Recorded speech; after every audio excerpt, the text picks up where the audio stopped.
It's a good time. I'm a fan. What can I say? I'm a fan of the music. It's what can I say? I like it. I know it's AI slop. I've talked about it and I feel like, but I just fucking, it's just good jams and I can't afford anything else. So, if anyone wants to genuinely make music, you're free to send it to me, but it fills the void for me. It's good stuff. How's everyone doing? I hope you're doing well. Hope good. My day's going fine, George. It was going great. Made baby back ribs for the family. They were on sale at Costco. And then my dog, who I snuck some breakfast to today, decided to sit underneath there she is. You can see her wandering in. Hopefully filled with shame of going under my desk about 3 minutes ago and relaxing. She's a rescue. She's a very uptight animal. And when she relaxes, she farts. And she just didn't stop for like a few. I honestly thought she shit under my desk. So now my day is going less great because I had already started the stream. It was just a minute ago. And I was like, what the fuck? What are the odds? That's the odds. That's the odds. It turns out that's the fucking odds. What are you going to do about it? Nothing. Fucking, you're not going to do anything about it is the answer. But this is going to be an interesting one. This is going to be a odd stream. It's going to be an odd stream. I'll be getting up to get tea in probably a few minutes. Yeah. Lone Pantaloons, toss them up. If they're generally this vibe, this is the vibe. It's vaporwavy yacht rock. I don't know what the fuck it is. But feel free, send them over. I will happily put credit on the screen. I don't give a shit. That's fantastic. Have y'all been paying attention to the internet the last few days? The world of God.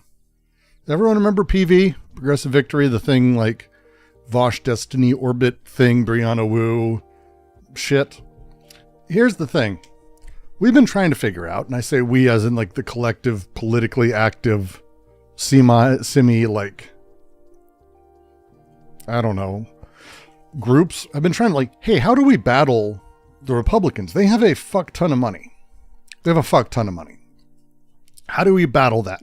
And this has been going on for years. Citizens United basically changed how politics functions in this country, and the amount of money that goes into it every single election cycle grows and grows until it's where we were this last year, where literally we have single people openly putting hundreds of millions of dollars into single candidates, no one caring that that's happening. And I mean, it hurts. So ever since then, the question's been at first, well, we've got to get rid of this. And then when we realized we're never getting rid of this, because of course not. Entrenched power structures are entrenched power structures. You're not going to be able to ever donate enough money to get money out of politics. Then the question became kind of, is it okay to use it? Bernie, for example, only small donors. Didn't allow anyone without that to donate to his campaign or be used in it. He didn't win anything ever, but everyone else started just kind of using it. And as money's grown in politics, the Democrats have responded. And there have been a handful of groups trying to figure out what to do. PV was the first one that like seemed to be an earnest attempt to try to make our own Daily Wire, TPUSA. And I'm using these terms lightly. I don't like using metaphor or analogy like this because it's not really the same thing. We didn't have, for example, TPUSA was founded by Charlie Kirk and an incredibly wealthy ex-marketing guy, agency guy who was a Tea Party fucking millionaire. So, Daily Wire, literally founded by oil billionaires who put a bunch of money into it as a investment, like a business, tens of millions. So, the first was the Gravel Institute. Oh, the Gravel Institute, kind of.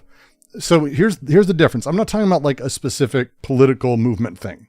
The Gravel Institute was from Gravel's second campaign. I was fortunate to be involved in the first Gravel campaign. The second Gravel campaign decided to take his virality and start using it as a way to move forward. Take donations, do content in line with Gravel's vision, or whatever it was after he died. But that's not quite what I'm talking about. I'm talking about actually having money and having influencers and becoming a political operative that matches influencers and talking points and news stories on a daily basis. If you don't know, and a lot of people don't realize it, the Republican think tanks literally have emails that go out every single day that say, here's the news stuff, here's how you talk about it, here's what you say. And everyone gets in lockstep. And there are some non-people that do this, but none of them put it out every day. None of them say, hey, here's the letter I got. Here's our talking points for the day. You don't see that from the rebellious Tucker Carlson and the others. They all get the same shit. And this has been going on. The goal is to have manufactured consent to create this larger narrative around everything and have consistency around all of it. And the left, because we aren't a consistent group. Again, it's hard to explain to people, but there is no such thing as the left. That's a name we give counterculture. That's actually where this starts. Counterculture just means being counter to it. What direction are you counter to it in? No one's that. No one's that. No one's exactly in the same position counterculture. Some of us are here because we're hyper-capitalist abolitionists who are anti-gender and blah, blah, blah, blah, blah. But also, others are not like radical in that sense. I have those beliefs. I have those things I would love to get to, but I believe in revisionist and I believe in working in systems. I believe working around them and manipulating them, different ways to try to make change in a positive way, stop suffering. Other groups, much less interested in that, much more interested in on the ground, dealing with labor rights, immigrant rights. Everyone's counter what's happening right now, but we have a general, hey, empower to the people mentality, but it's not a unified thing. It's not the same thing as Charlie Kirk and Ben Shapiro who believe the same things, which is whatever the fuck they tell them that morning in that email. Right? So PV tries to do this, and how they try to do it is they build a sort of online Discord set up for phone calls and phone banking across the election the first time around. It was a pretty good effort, actually. And as they started growing and started finding more people in many places, it was a central place where people could go to find out how to influence elections and to help other people. And if you don't have the ability to do much, you could at least cheerlead people on, because that helps. Just so you know, it helps. It helps to have cheerleaders, period. The football team is happy to have cheerleaders. Doesn't matter. It's nice to have people on your side. So, that's not the only thing. They also give people money who are already pushing the right message. No need to tell them what the talking points are. See, this is the wrong mentality. No need to tell them what the talking points are. So,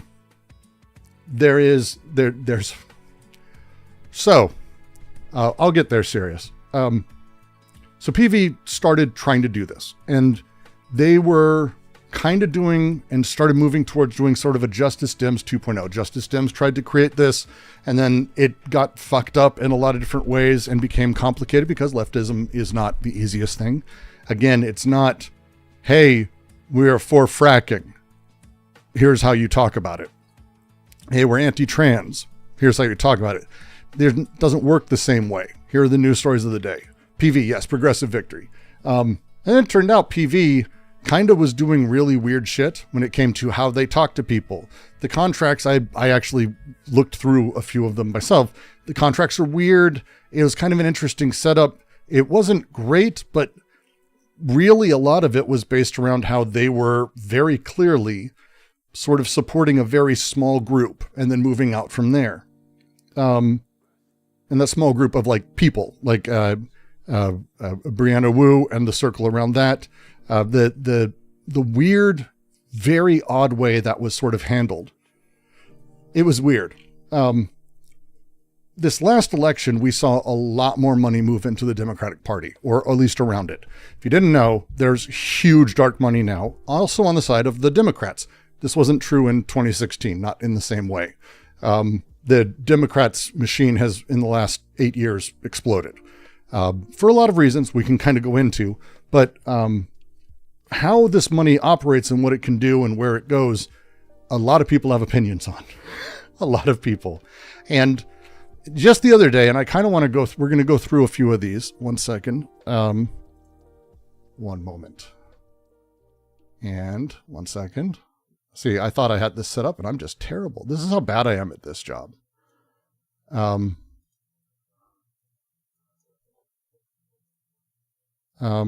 we're going to start with that. And then I also want to get the Wired article actually down here, which I just am. So, yeah, we'll use this window. That'll be fine. Boop, boop, boop. Sorry, it's been a long day.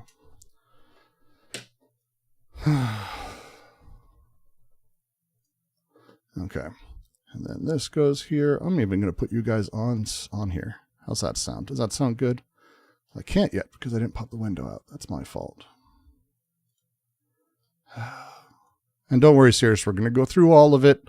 I have an entire, there's a whole bunch of shit. I'm trying to speed this up because when we get to really what's happening, we have a very different beast of a situation to deal with. And that's, I think, where it's, in my opinion, worthwhile as a convo. There you guys are. Look at how beautiful you are. The best looking chat in the world. That's a lie.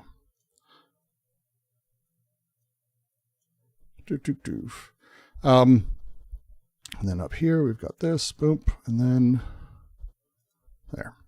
Okay. So 3 days ago, Wired puts out an article. Wasn't Dusty one of PV's biggest spokesperson? There was a lot of people. This is where you start getting into what an influencer means and how it operates. This last election saw, Sunday and I talked about it, Kid and I talked about it, there were a lot of new faces that seemed to come out of almost nowhere. I consider myself someone who's very, I don't know, I'm a fucking wonk. I'm a wonk. If you don't know what that term is, you're not a wonk. Wonks are political nerds who really get into the weeds of it and enjoy the bullshit. And I've prided myself on being that. I have a whole bunch of RSS feeds. I really care about the stuff. And a lot of faces showed up I didn't recognize. A lot of faces. And as they started showing up, they're getting really huge. Some of them exploding over the last year, like Midas Touch, which is genuinely, as of a year ago, I had no idea who the fuck this person was. And now they're bigger than Joe Rogan, but they're not alone. There's a lot of people. Lorenz is not one of those. I've known of her for some time. But there's a lot of people who sort of bubbled up in a really fast fashion. And with that, it became clear that there was a lot of dark money pushing a lot of people in the Democratic side of things. So Taylor Lorenz comes out with this article. And I will say up front, Taylor has a questionable grain of salt worth taking history with how she writes. It is not abnormal for the pieces she's written before to necessitate significant corrections after the fact. Yeah, you've noticed QC's gained a lot of followers recently just saying, I know. Well, all that dark money that I'm using for dog farts. Has the allegations. So we'll get to allegations a little bit. I want to talk about this article first and then kind of what has happened with it. Because the short version, and we'll kind of look at her video as she talks about it in a minute, because I think it's worthwhile. And it's all going to be in a few minutes. We're going to be taking all of this apart with what I'm doing. And we're going to be talking through my ideas around how the No Elephants project or system might actually operate. So as we go, if any of you are interested or have taken part in the No Elephants project, I'll make a note of it, but at some point do be taking notes, critique. The whole point from here, if you aren't part of the Miro board, you can be. Join our Discord, discord.gg/DGQC. Also, go to Patreon. Helps. Miro is not free every month. But you can take part too. Everyone has been able to. We have had it open. There's no harm, none of that. So Taylor Lorenz comes out with this. And the very short version of this is that there is a I'll read a bit. In a private group chat in June, dozens of Democratic political influencers discussed whether to take advantage of an enticing opportunity. They were being offered $8,000 per month to take part in a secretive program aimed at bolstering Democratic messaging on the internet. But the contract sent them from Chorus, the nonprofit arm of a liberal influencer marketing platform, came with some strings. Among other issues, it mandated extensive secrecy about disclosing their payments and had restrictions on what sort of political content the creators could produce. In their group chat, influencers debated the details, and she goes through some of that stuff.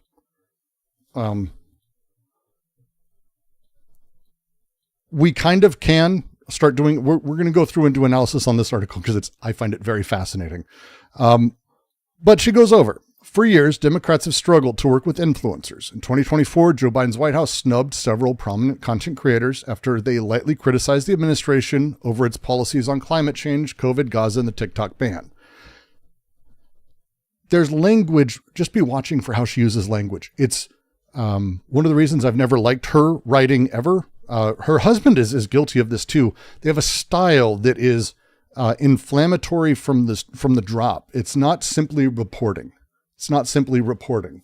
Everything has loaded emotional language. After Democrats lost in November, they faced a reckoning. It was clear the party failed to successfully navigate the new media landscape.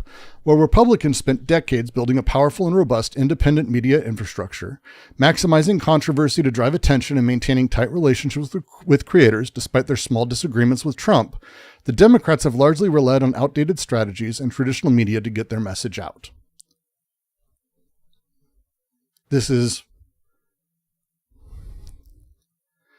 So in short,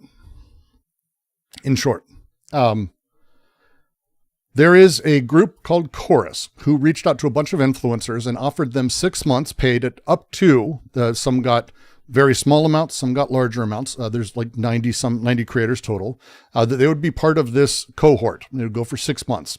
You would learn about how to build out your platform, learn about how to use TikTok. They would have people who teach you how to use the technology, how to edit, how to do stuff.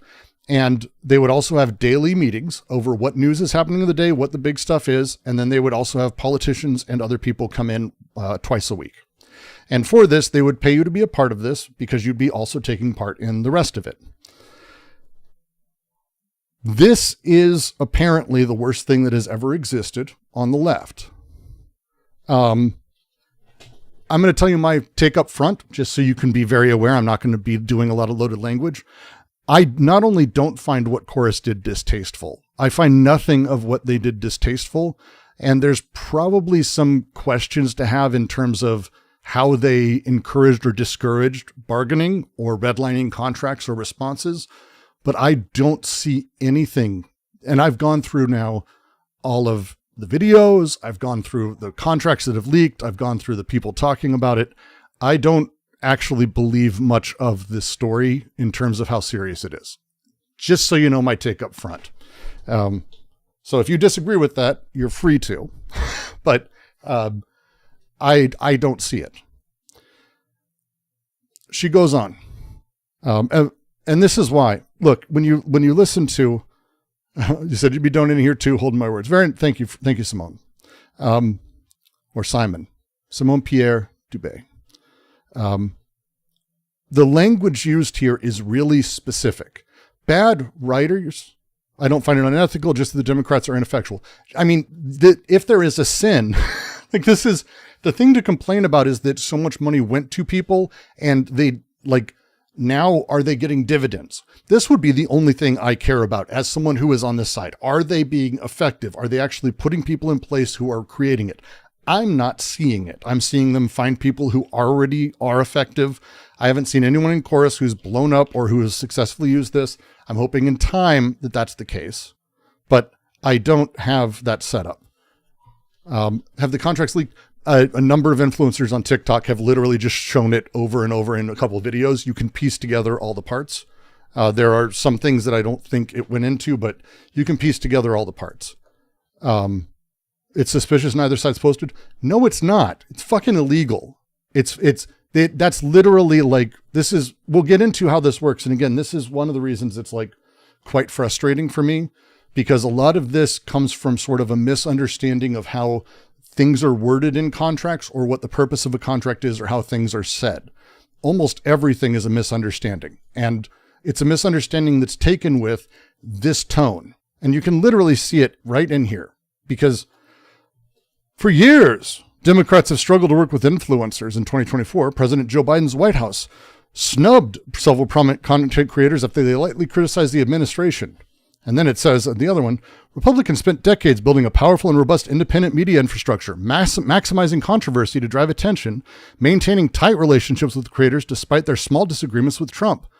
It's bullshit. That's bullshit. If you haven't seen the nightmare on the right when people do disagree with Trump and how absolutely they get turned over or thrown out of whatever political sort of in-group that there is, this is a load of shit. And it's specifically worded in a way to make the Republicans seem like they've got their shit together in a way that we don't.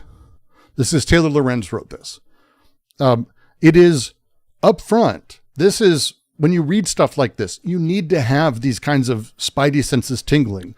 When wording goes against stuff that you, and if you haven't seen it, Jesus Christ, but like if you haven't seen that the Republicans don't have this tight of a setup, what is happening here is they're measuring against an idealized system, or they're not measuring against an idealized system, and they're wording it to condemn the party they're going after.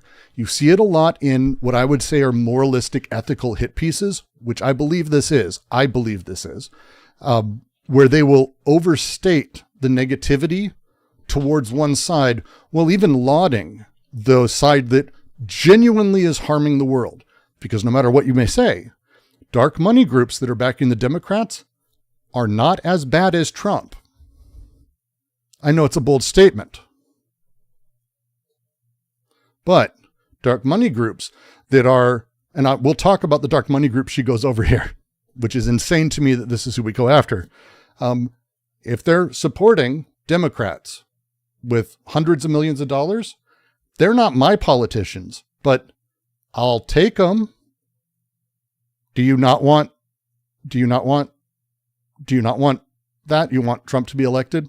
Like, that's the thing. That's the you need to be watching for how language reveals the attractions or repulsions that a writer is leaving behind. And Taylor Lorenz is famous for underlyingly showing that. That's her thing. She really shows this stuff off. And again, this is not saying all of her stuff's bad. It's not. You just got to have the spidey sense tingle. Do you think if it was disclosed at the start, there'd be little to no ammunition to come up with a fantastical story like this? We'll get to that, because I can tell you a number of the influencers disclosed it from the start, talked about it, have talked about going to the meetings, have talked about being part of this, and talked about that they're receiving money from it. There are rules about how all these things work, but there's more than a few influencers like literally went, here's my anti-Palestinian stuff, like my pro-Palestinian, anti-Israel stuff. I went on Al Jazeera and said that Israel's fucking everyone and doing a genocide. Is that not enough? Another person saying, look, here's me talking about signing up for Chorus, going to Chorus, and enjoying and getting signed and how excited I am to be a part of it, and my community's aware. That level of shit is like, this is, what disclosure are you looking for? What are we looking for? Aren't some of the groups actively supporting Israel's genocide? I get what you're saying, but I feel like that committee, I have no idea. Like that's the thing. Actively supporting Israel's genocide is going to be a really, that's a complex one. We'll go through this. This will be fun. So 1630 fund. This would be the one that is sort of being aimed at here. The program kicked off last month. This is Chorus, funded by a powerful liberal dark money group called the 1630 Fund. Wording is really important for a lot of these things. And it's going to end up being really a challenge when we talk about this. You're going to have to bear with me as I get weird, because I don't think it's possible not to just get weird with this. I'm actually going to go to one of the people who was named by Taylor for this one, who's been absolutely taking her to task on all of this. It's been really fun to read. One sec, I'll scroll up.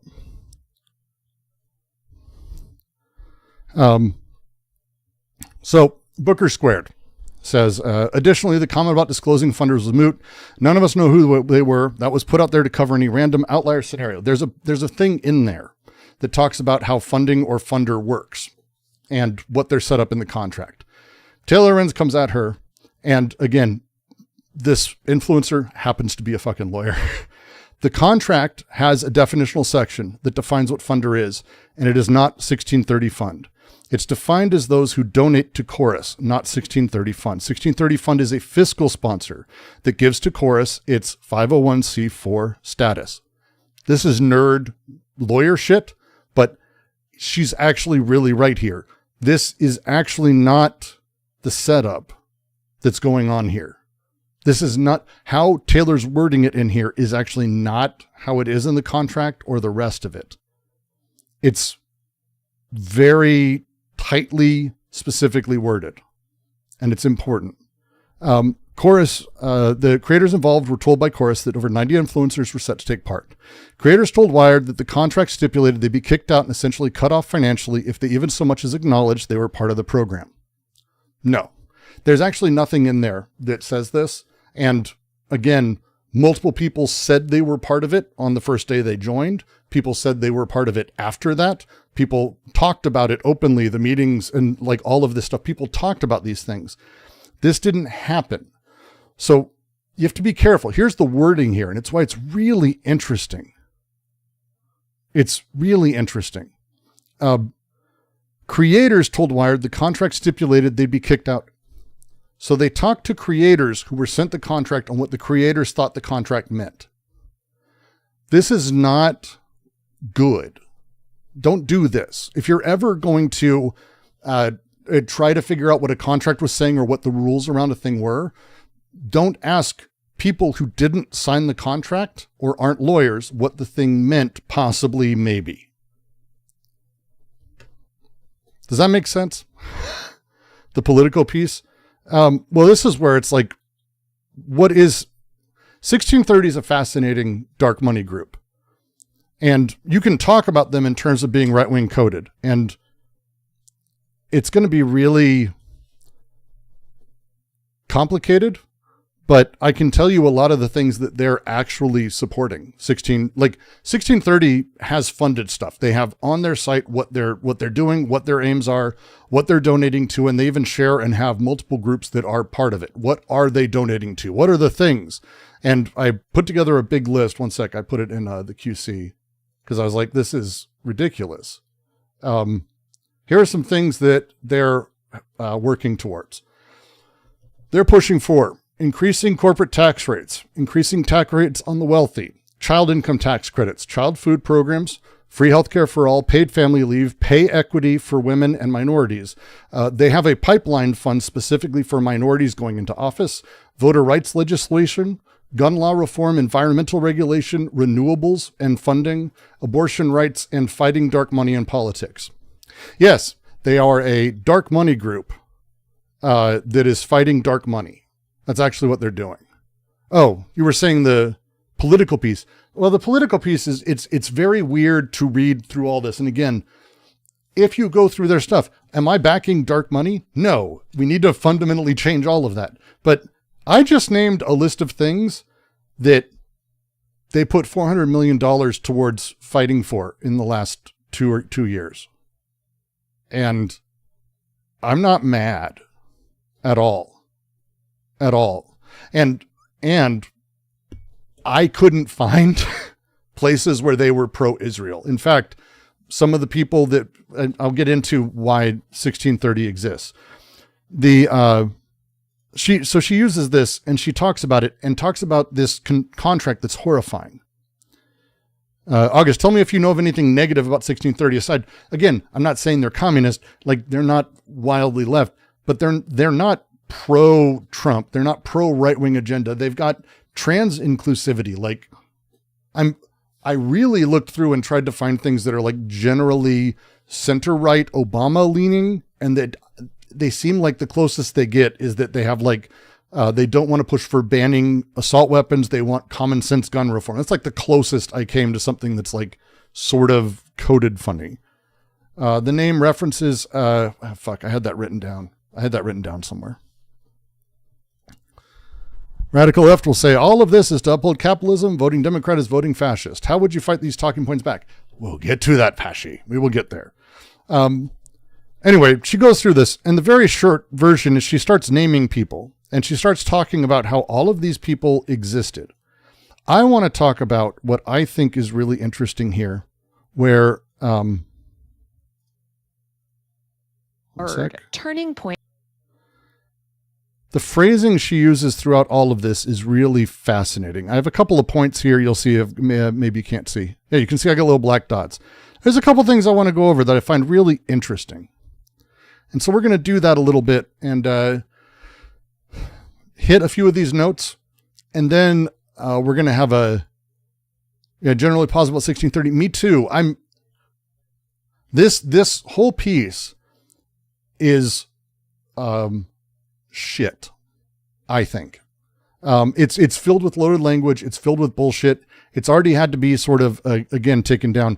The Booker Squared, who's been just going fucking hard on it. She goes so fucking hard against her. Let me see if I can find there's some really good ones. Let's see. Anyway, that one, that's probably the most infuriating thing. But this was, I thought, very telling. Boop, boop, boop, boop, boop. Boop, boop, boop. I had to move my keyboard, so it's all awkward. So,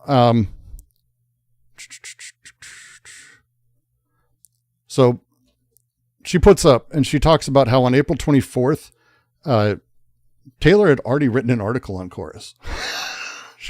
This is like double dip. This is a double dip. Her first article published on April 24th, 2025 acknowledged that Chorus was A, known publicly, and B, doing public events with creators. She also claimed Chorus was scamming creators, not planning on paying anyone, and that Chorus didn't book any creators' interviews. What ensued was creators got upset, felt their interviews and quotes were taken out of context. Multiple creators said that their positive and accurate interviews were not included. So she literally brought people in for interviews and then didn't use the ones that disagreed with her position. That's fucking telling. That's extremely telling, by the way. The article was ignored, but many creators expressed feeling misused or misrepresented by Taylor. Lo and behold, I learned that is why so many refused to speak with her this time. Oh, weird. And what's weirder is she never retracted or corrected the first article. But now she claims Chorus not only books creators' interviews, but controls our content completely. She also claims it's all secret. But how? Sway, multiple creators, told you the first time that Chorus was getting funding. She simply chose not to publish that. Chorus chose not to address it because the idea was a paid cohort announcement clearly rebuts this. Her inaccuracies, like saying Kat Abu had her name, image, and likeness used despite not being in Chorus, was clarified by Kat's public disclosure to run for office, that she was part of Chorus but had to leave. So this is consistent throughout all of this. It's just hugely bullshit. Glenn Greenwald goes after Lorenz. So if you can imagine Glenn Greenwald, there's multiple, it's kind of funny to read because again, Glenn, but she had an article a few years ago that he just took to task of all people. He took to task and like live tweeted every correction she had to do when it was, I think it was New York. I can't remember who it was for. I think it was Washington Post. She was a tech reporter for, and not a good one. So this is, to me, I found this genuinely offensive. And probably, again, just to give Booker because I'll just be stealing this point later, because that's what can I say? I'm a white guy. We're going to steal from black people. If Mega had written this article, this is the best fucking line about it. She's responding. Jen Hogg says, at least some of the underlying premise of the article is arguably misleading or outright wrong. The contract clause, as subsequently posted by the author, only limits the political speech of the creators within the standard guardrails to not violate 501c4 laws, and is limited to content created in service of or with the resources of Chorus. The article, however, paints this as limiting all creator speech.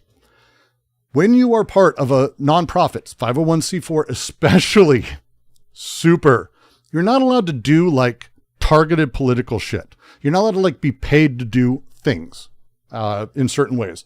There are rules. Now, it doesn't mean you can't do political things, but let's say, Sirius, you come around and I'm like, hey, I've got a 501c4. I think President Sunday should be impeached. And I go, I'm going to give you $500 to make a video about that. I just broke the law. That is literally breaking the law. Also breaking the law is if I said, hey, I'm going to give you $500 to make a video.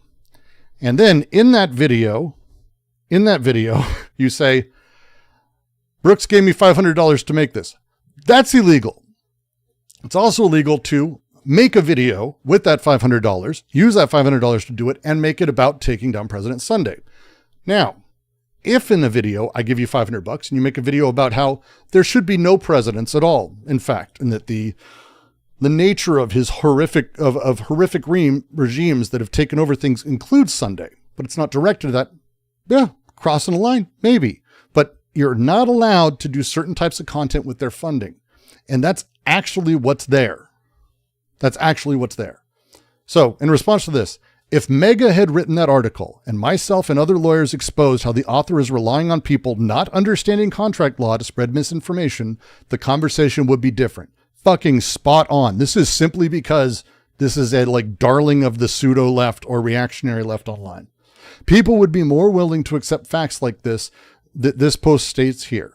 People would be willing to have conversations about how all 501c4s are dark money, from the ACLU to the NAACP. Accurate, by the way. Accurate. That is an accurate fucking statement. That is just an accurate statement. They're all dark money. Jesus. Creators who I know have signed similar contracts but are claiming to be appalled would be honest. Yeah. This is the thing. She's so fucking nailing it here. She's great, by the way. If you haven't seen her stuff's great. And excellent response. By the way, I don't know this person. But it's like this. I adore her. I think she's fantastic. But I think my favorite is another one of the responses. I just have to show it because it's just so frustrating. Because Taylor, who is Taylor Lorenz and darling of the left or whatever, her fucking followers have gone after this fucking, I shouldn't say poor one. She's taking care of herself just fine.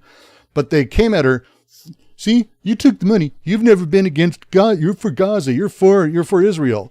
And she's like, here I am talking about the harmful nature of white-led performative activism on social media. It's fucking good, by the way. It's a fucking good interview. The country's ongoing war on Gaza, allegations that Starbucks denies. Now some are suggesting that those who did not vote for Kamala Harris to protest Biden's policies in the Middle East are to blame for her loss. Elizabeth, what do you make of this reaction, of this sentiment, and of the fact that people are so determined to blame someone for Trump's victory?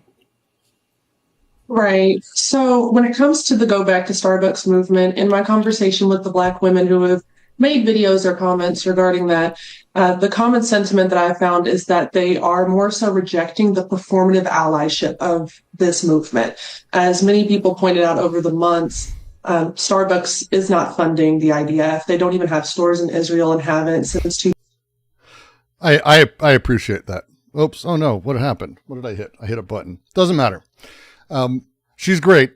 She's fantastic. Go check her out. Book Her Squared. She's on TikTok at length yelling at people, and she's wonderful.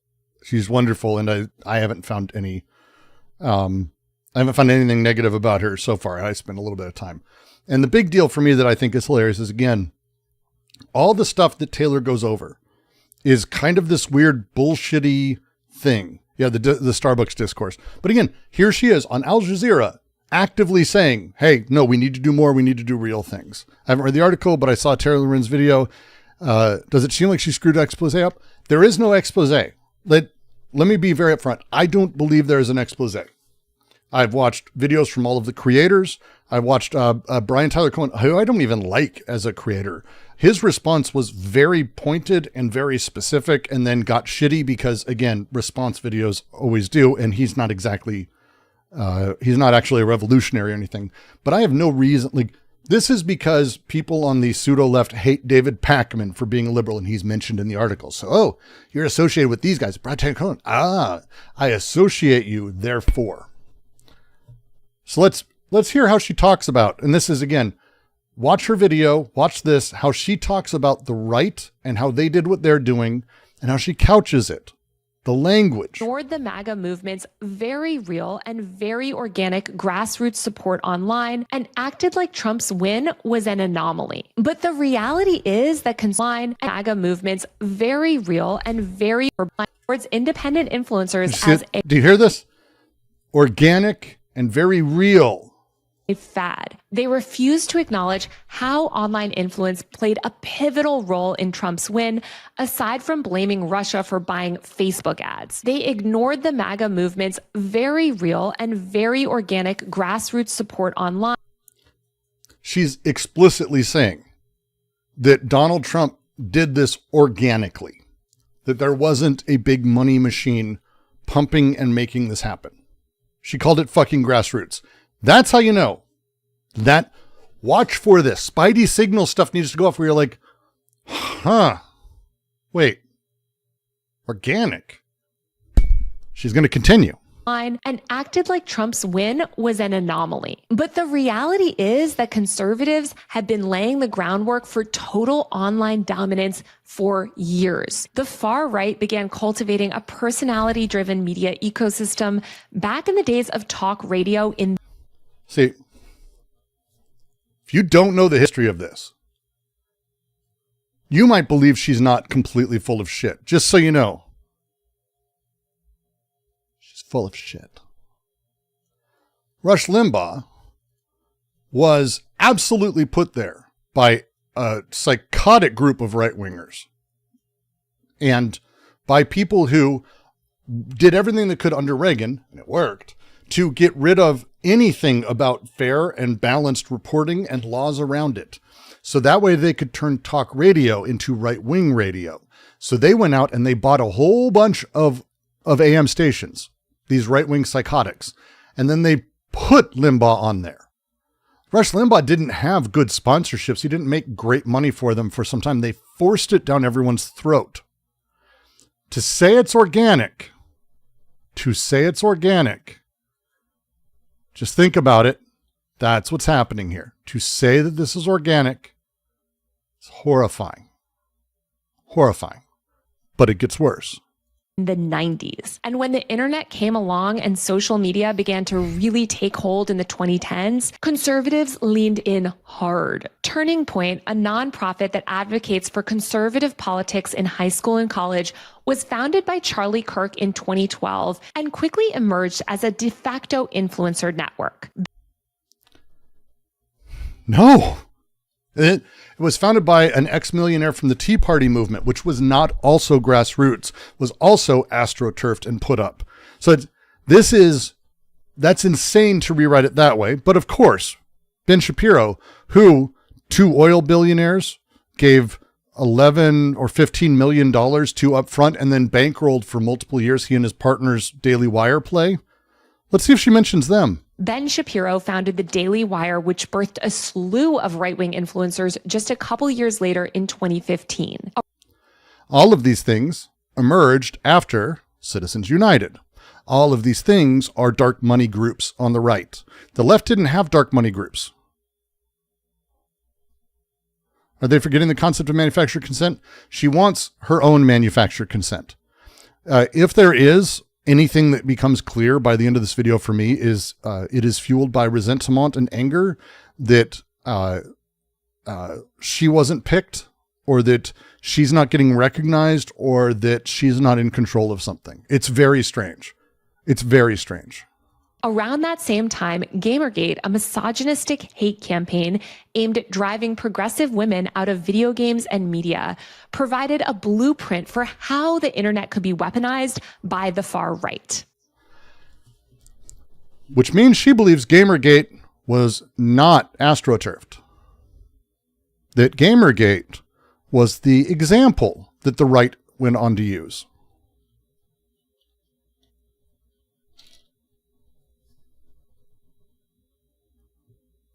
Yeah, she gets money. So here's the thing.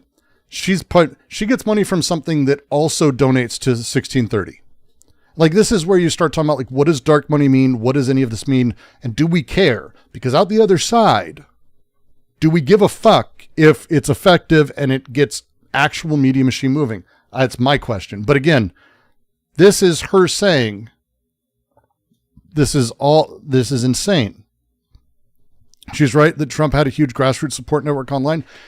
Trump didn't have a huge So Trump's grassroots support is, he had a grassroots support in the way that he was originally a sort of sly populist. But the idea that Roger Stone and all of the other people who are the masterminds, Breitbart, Daily Wire, the millionaires and billionaires who backed Trump the first time around, and the Republican apparatus that got in behind him through the whole thing. If you don't think actually that made this happen, like, Trump's anger that you saw in people, absolutely real. But that's it. That's it. It's insane. Steve Bannon admitted to creating Gamergate. He talked about it. He bragged about it. He bragged about creating Gamergate. He didn't take from it.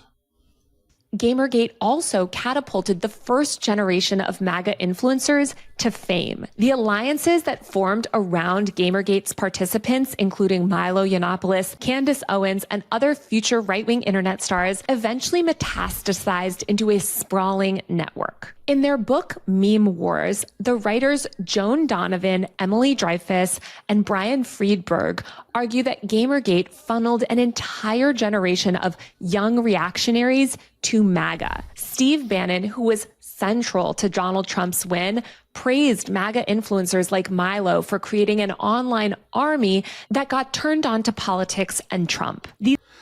So how fucking backwards do you have to be to say the idea that, oh, look, Steve Bannon praised Milo for all the work that he did to make Gamergate turn into something else, and not go, by the way, Steve Bannon put Milo in power personally. These far-right online creators and the groups of reactionaries who followed in their footsteps eventually came to amass enormous power and serve as the backbone for the broader right-wing media ecosystem even today. When 2020 hit and the... So, this is how you know it's kind of in a bad place. Yeah, it literally says Biden made Milo dangerous. Correct. No, she's not a good reporter. She never has been. Ever. I think only reason I know of her husband is because it was a funny joke I saw someone make. I couldn't believe it was her husband. He was the guy who made this statement in tech. Oh God. If you don't remember this article, this is older stuff. The end of passwords is nigh, I think was the headline or something like that. And he said, that's it. We're all moving to physical passwords, and they like YubiKey type shit. And he put his Twitter password and username publicly, but kept he's like, you'll not get in. And he didn't realize that with that information, someone could actually backdoor and find a way through an exploit to get his cell phone number. And it fucked his phone up so bad that he had to get a new phone and phone number because he's a tech reporter who didn't understand what he was doing. I bring it up because it just feels like the same kind of shit that I've noticed over and over and over.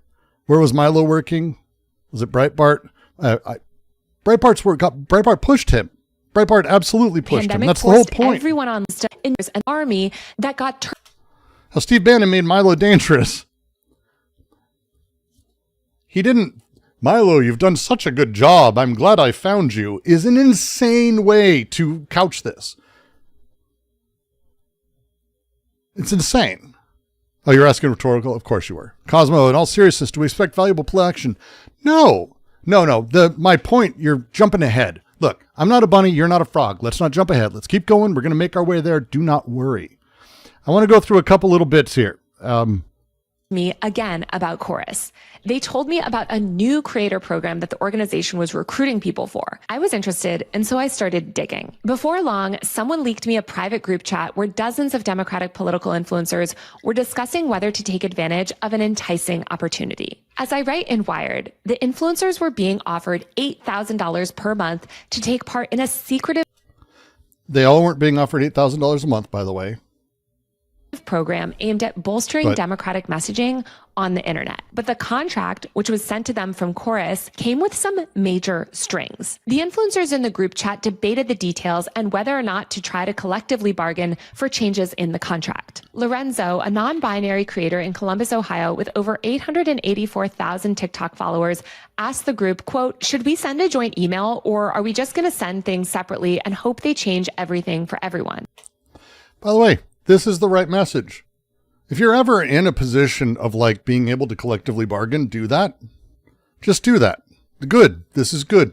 I wanted to bring this up because this is really important. I wanted to, if I can impart some legal advice on people. First off, good. Eliza Orlins, a public defender and reality TV star, posted, quote, "Any Newsies fans here? We're a union just by saying so." Accurate. You should collectively bargain. You should work together. That's very much a semi-lefty thing. Like, yeah. A reproductive justice influencer named Perry, who posts under the... Just so you know, this isn't Perry. Just to mention, I happen to know Women in America. I have a TikTok account. I follow people. Women in America was doing the, like, we're the Costco guys thing, but we're a Woman in America thing. And that's how I found them. This isn't Perry. I don't know why she used this video. I assume it's a complexion thing, which makes me sad. Handle at Women in America posted in the thread, quote, "Reading through this revised Chorus contract, like, you win some, you lose some. I also think there's at least 4 other things that should change," laughing face. But the vibe I got from their email was that there would be minimal, if any, changes. Don't ever write that to anyone ever. Don't ever write that to anyone ever. Do not ever. The vibe I got is that there shouldn't be any changes. Never write that ever. Never tell anyone that.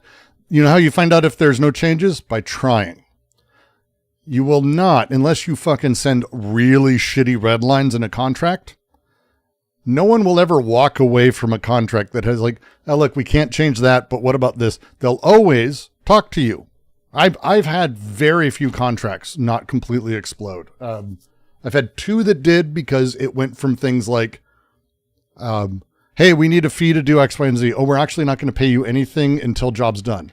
Then you walk the fuck away because fuck you. But like very rarely, you should always try. And you should always ask about, hey, how much room is there on this? They may say none, but you'll at least be able to tell, like, have a convo.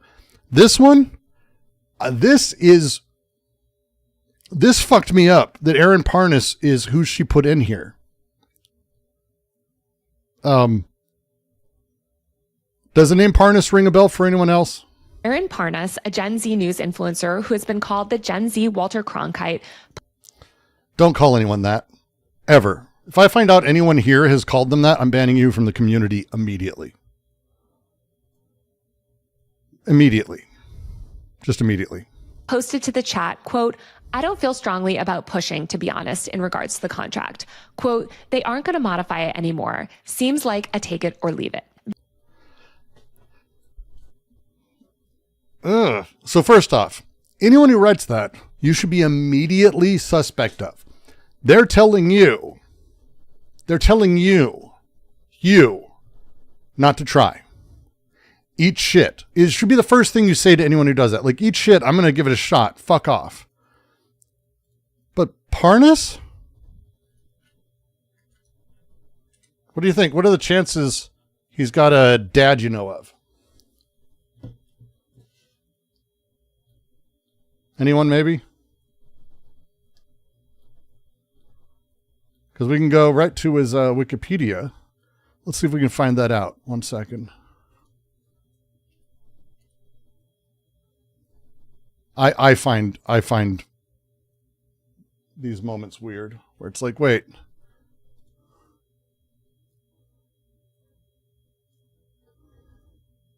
Okay, this is Aaron Parnas' page. Lev Parnas was a Trump goon. Oh, yep, that's right. He was a Trump goon. It's his dad. It's his dad. It's his fucking dad.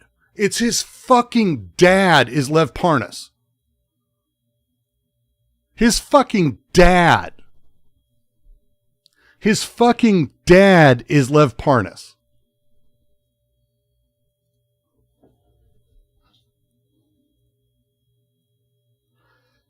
So let's talk about this guy. Yeah, no fucking way. Dude, I was reading this like, I've never heard of this guy. Born in 99. He's got to be, I mean, the Walter Cronkite of that generation. Like crazy. Oh, it's 3.9 million followers on TikTok. Let's find out his history.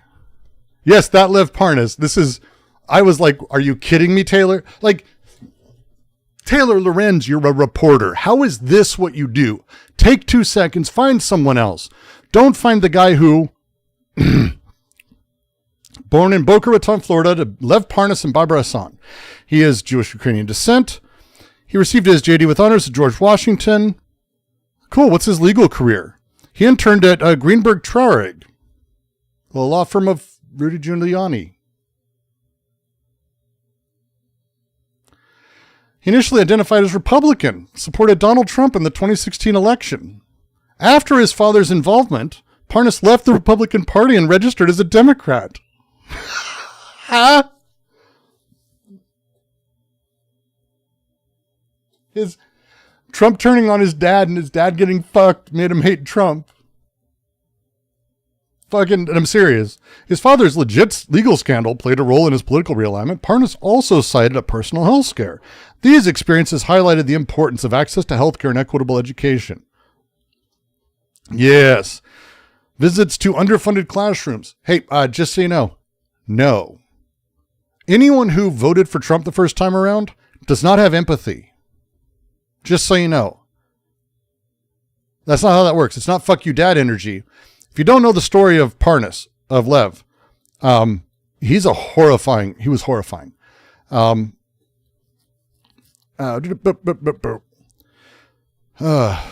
Giuliani, Parnas, and Fruman began assisting Trump's reelection efforts as they identified Ambassador Marie Yovanovitch as being an obstacle. In January 24, 2020, during the Trump impeachment trial, ABC News published a recording that Parnas' attorney claimed was made by Fruman and shared with Parnas. The recording appears to be from a small gathering with Trump, apparently during a dinner at Trump Hotel, Washington. A voice identified as Parnas' is heard to say to Trump, "The biggest problem there, I think, where we need to start is we got to get rid of the ambassador." Fuck his dad. Fuck his dad. And he's mad, honestly. What the fuck, man? Charged with planning to direct funds from a foreign government to U.S. politicians while trying to influence U.S.-Ukraine relations. Yeah, and then the Trump basically threw him completely under the bus. He got completely fucked. It ended up becoming like a larger thing, but again,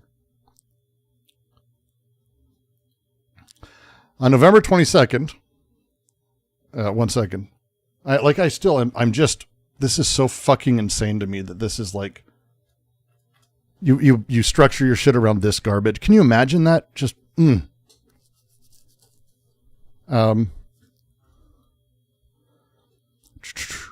On November 22nd, 2019, Parnas stated to CNN he would be willing to testify to Congress regarding his Republican Congressman Nunes, Giuliani's, and Trump's role in Ukraine affairs. Documents released to a watchdog group showed communication took place between Giuliani and Pompeo shortly before Ambassador Yovanovitch was removed from her post. Memos from Giuliani to Pompeo regarding January 23, 2019 meeting with Ukraine's former prosecutor. Giuliani noted that Igor Fruman and Lev Parnas were present at the meeting. He's a huge piece of shit. I just was like, what the fuck are you doing? Parnas is a name I will not forget. This guy is just like king of scumbags. And his kid who voted for Trump the first time, interned with Giuliani, and then, oh, I've got to reinvent myself. I've got to figure out what to do. I do not think it's possible that like I have anything but like not giving a fuck energy about this, but that he's the guy that Taylor uses, and he's the guy who is like, yeah, you know, I don't really need to push back. We should just do it. Just do it. It's fine. They give it a take or leave it. He is a collaborator with management. That's the old phrase they used to use. The guy in the break room is like, hey, look, I know we all need, hey, Homer, I know we need dental insurance, but, you know, I don't think we can push harder. They've said it's basically take it or leave it. That's him. That's his strong asshole energy. So yeah, let's make sure that's the guy we hinge everything on, Taylor. Well done. The contract. Quote, they aren't going to modify it anymore. And seems like I'm not big on the like sins of the father on the son, but just the sins of the son. Interning with Giuliani, voting for Trump the first time around and working on that shit, you can fuck right off. I have no interest in rehabilitating you. Because again, and I look through his content, I'm not seeing a lot that's like, it's all Lincoln Project anti-Trump shit. It's not anything interesting. Like a take it or leave it. The influencers who made up the chat have millions of collective followers and are some of the biggest names online posting in support of the Democrats. In the end, the majority of creators in the chat ended up signing the deal. I found out that the secretive program that the influencers were discussing in that chat is actually a massive new initiative. The goal of this new massive new initiative. Remember, she reported on 4 months ago, 4.5, 5 months ago. Do you remember? We just looked at that. Just 5 months ago, she reported on this new initiative. See how she's wording, how she's getting you invested, the emotion she's using, the language. Influencer program is to try to tip the balance of power on the internet towards the Democrats. And the program is being funded by a powerful liberal dark money group called the 1630 Fund that is working with Chorus. The 1630 Fund is distributing as much as $8,000 per month to influencers. The program kicked off last month, and the creators involved were told by Chorus that over 90 influencers were set to take part. Rather than launching the program as a public-facing initiative, however, where creators could openly and transparently use the funds to invest in their businesses, the program is being run in. Zero says, I believe in rehabilitation. They shouldn't be influencers. You can apologize and delete your channel. Yeah, you can go be a normie. Like, but you don't get to like Kellyanne Conway that shit where it's like, oh, and that's another thing. It's in my head because this is Taylor Lorenz is the one who, if you don't remember, was the one who took the absolutely, I would say, fairly personal and weird shit from an underage girl at Kellyanne Conway's house, Kellyanne Conway's daughter, and pushed it as the bigger thing and actually made it the thing. I'm very hesitant to go behind with children. Like in that way, it feels weird. But behind it all is the QC and the Brooks Corporation. Actually, it's Rhizome Productions LLC, which is a corporation. I mean, we're not a nonprofit. Just so you know, it's not a nonprofit. Someday might be, I might spin it into one if I make more than enough money to make that worthwhile. That would be fun. Not today. In secret. Creators told me that if they were even so much as to acknowledge they were part of the program, the contract stipulated that they'd be kicked out and essentially cut off financially. See the language? Creators told me that they'd be kicked out. Yet she knew, she literally talked about creators in this video and in the thing that they were part of the project and had done videos on it. What'd she do to Kellyanne's kid? Kellyanne Conway's daughter, who was, I'm not sure what the relationship with her parents. Her parents are weird nightmares on both sides.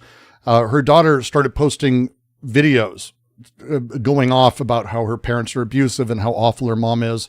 And I think if a child's doing that, like it's worth looking into, but you don't just blast and blow up the fucking thing saying how awesome it is and how everyone needs to look at this minor to see what she's saying about her family. It left a bad taste in my mouth. I don't like the idea of using kids against parents because you never know how that stuff works. But again, this is her saying, creators told me this was in the contract and this is how it worked. That's like the least relevant thing. If you had a creator who actually, hey, they said this, and here's the email where they got reprimanded for doing it, that's one thing. But to just say it, and that's all this is. That's all this is. Over and over and over. It's all this is. They said this would be bad. They said that they were told this is bad. They said this is what this clause meant. It's nowhere. There's nothing. Nothing. Didn't we do a similar thing with Herschel Walker's son? Herschel Walker's son was over 18. I still think it's weird, but again, not a minor. When they're a minor, and their son literally like was it, I want to say mid-20s. Like it was a little bit later. This was like the child who's actually at the time a dependent living with parents, talking about how awful her parents are. It's funny. I get it. You don't like Kellyanne Conway, but yeah. Financially. Influencers included in communication and an onboarding session for those receiving payments from the 1630 fund include Olivia Juliana, the centrist Gen Z influencer who spoke at the DNC. See, adding that, the centrist influencer, she spoke on women's reproductive rights. Like, do we have to add that? Last summer, Barrett Adair, a content creator who runs an American Mimi Girl bullshit doll account. themed pro DNC meme account, Suzanne Lambert, who has called herself a Regina George liberal, Sander Jennings, a former TLC reality star and older brother of trans influencer Jazz Jennings. It's a very pro-trans account showing sort of a normalization of trans issues. I don't understand. Why does being over 18 matter here? Because do you know what consent is and why there's a difference at certain ages and why that should matter? If a 16-year-old is making a post about how their pastor is abusive, would we say that shouldn't be publicized? You know what? It shouldn't. It should be investigated. It should be investigated. But a child, I have different takes on this. You feel free. Whatever. Pac-Man sucks. Yes, Pac-Man sucks. Don't care. Like David Pacman, who hosts an independent progressive show on YouTube covering he's the progressive, the other woman's the centrist. I'm very hesitant to agree with that. News and politics, Lee McGowan, who goes by the online moniker Politics Girl, Lauren Pietra, a former Playboy executive turned political influencer who hosts a podcast for the Occupy Democrats, and dozens of others. According to copies of the contract that I obtained, the influencers are not allowed to disclose their relationship with Chorus or the 1630 fund, or thus functionally that they're being paid at all. Yep. A number of them did that.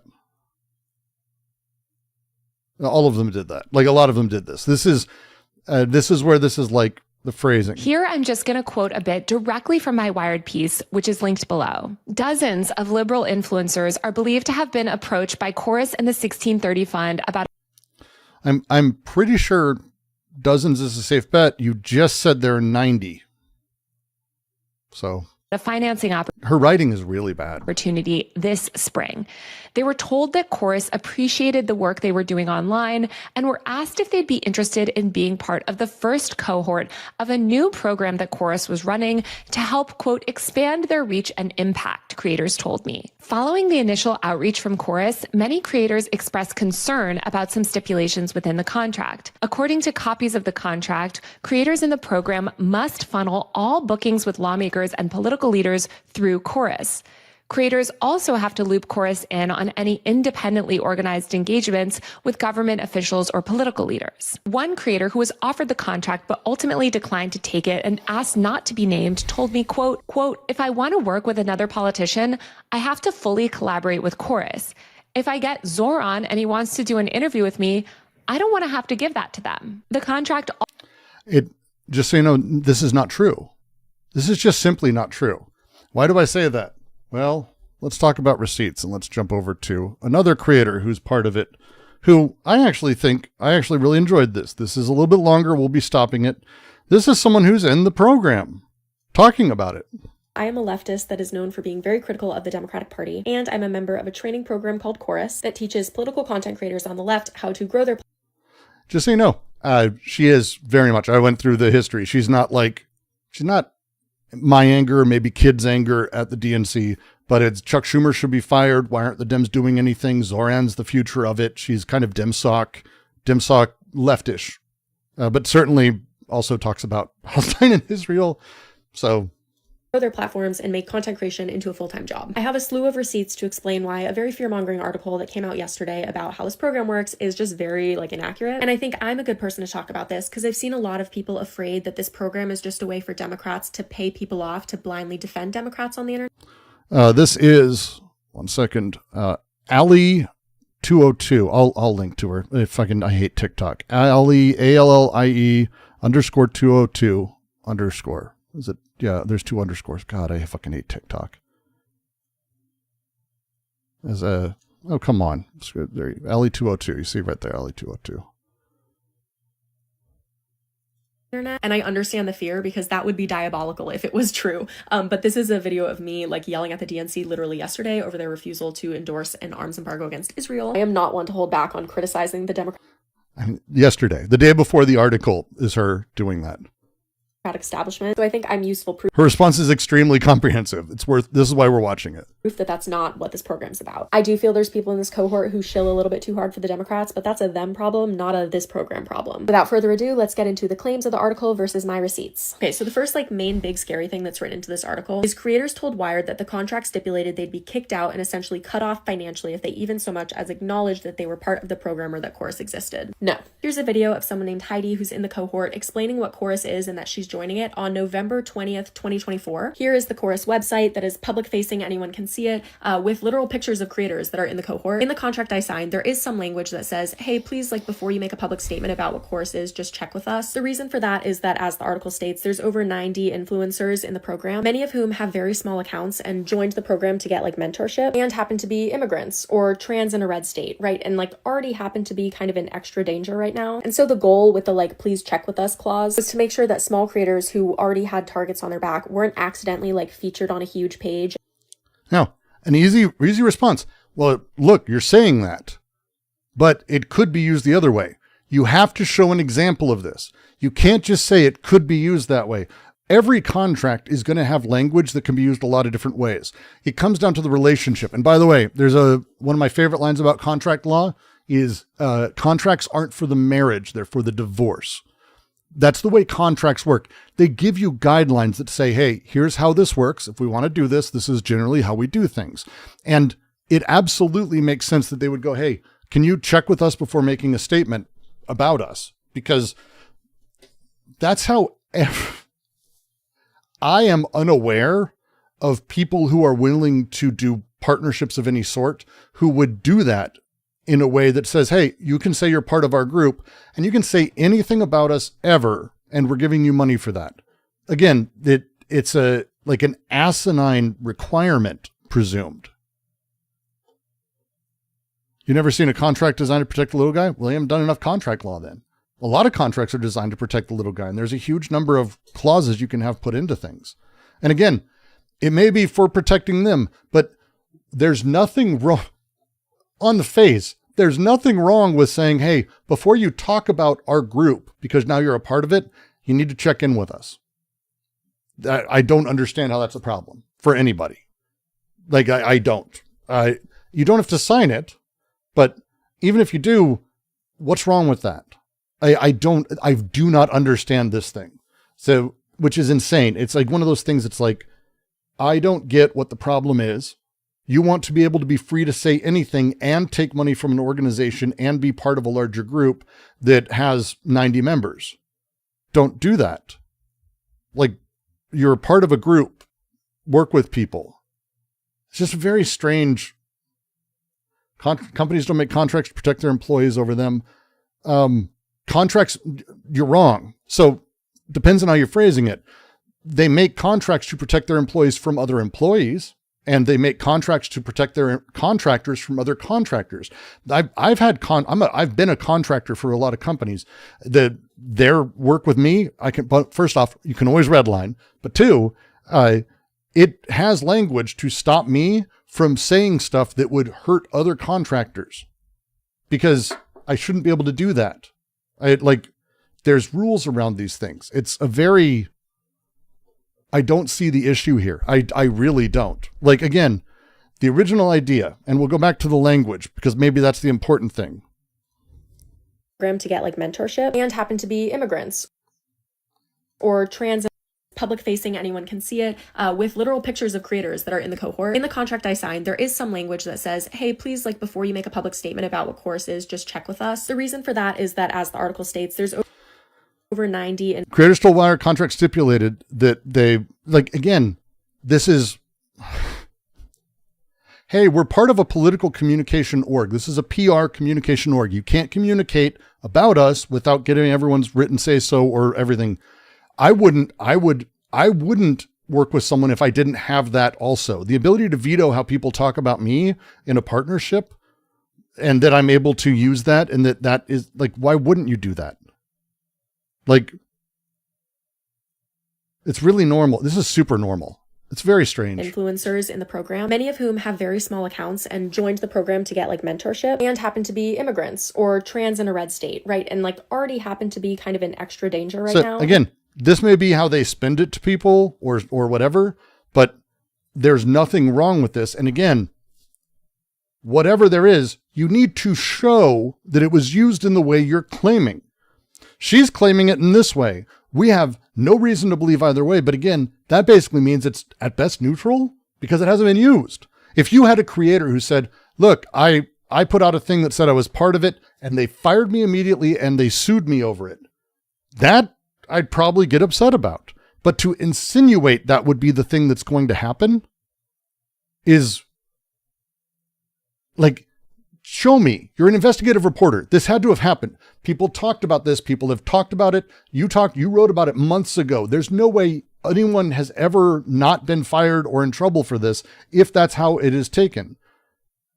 And so the goal with the like, please check with us clause was to make sure that small creators who already had targets on their back weren't accidentally like featured on a huge page and then suddenly have an onslaught of threats from the right. Chorus has never been kept some nefarious secret, right? People have been talking about it. It was more just, hey, this is already an unsafe job for some people. Check with us in advance so you don't accidentally like add to someone's unsafety. Okay, number 2, according to copies of the contract viewed by Wired, creators in the program must funnel all bookings with lawmakers and political leaders through Chorus. No, again, I literally have the contract right here.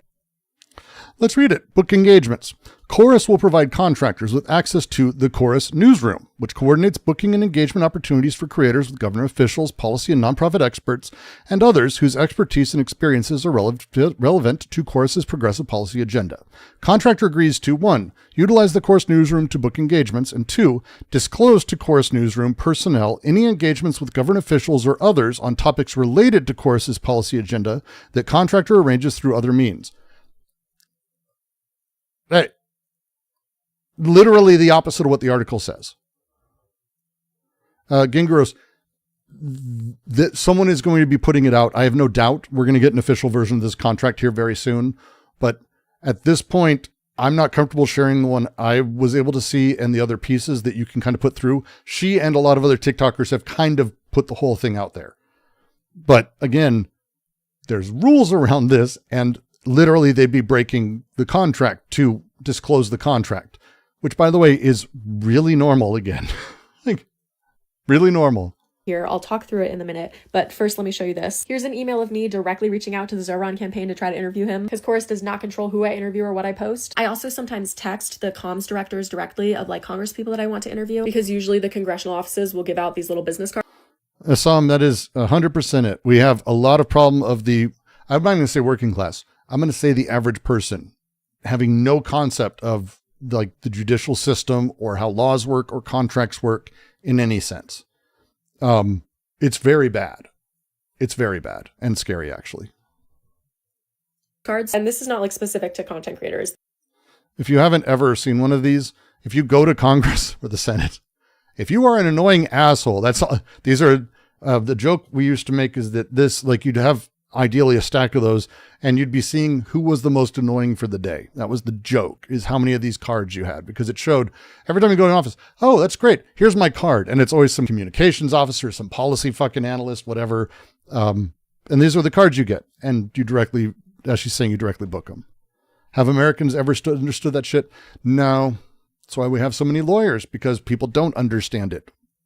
This is just like if you go to try to talk to your senator, their people will give you little business cards. I blurred out the name of this specific person because I feel awkward, but like anybody can get these business cards and then you can just text them. Chorus does not control that. I've done lots of congressional interviews and usually I just set them up myself. And here's the section of the contract, right, that confirms that. It says they want you to disclose to Chorus any engagement with government officials related to Chorus's policy agenda that contractor, that's me, I'm the contractor, arranges through other means. So again, the law is set up in a particular way for a 501c4. How this works is they have to be very particular about how and who they book and what their policy contributions are. There's so many weird little rules, and I'm not going to say I fully understand it. I'm not going to pretend it, but I do know that it is a very complicated dance. It's like, if you ever watched, any of those fucking Japanese game shows where like they're dancing on the pads and one of them falls out and they have to keep balancing, and like, it's that kind of shit, or a tilt-a-whirl that you don't have walls on because they always have weird little ways that you've got to dance just right to be able to say the right thing. And so having everything booked through them, they would not want. In fact, that would be problematic legally for them as if you booked everything through them.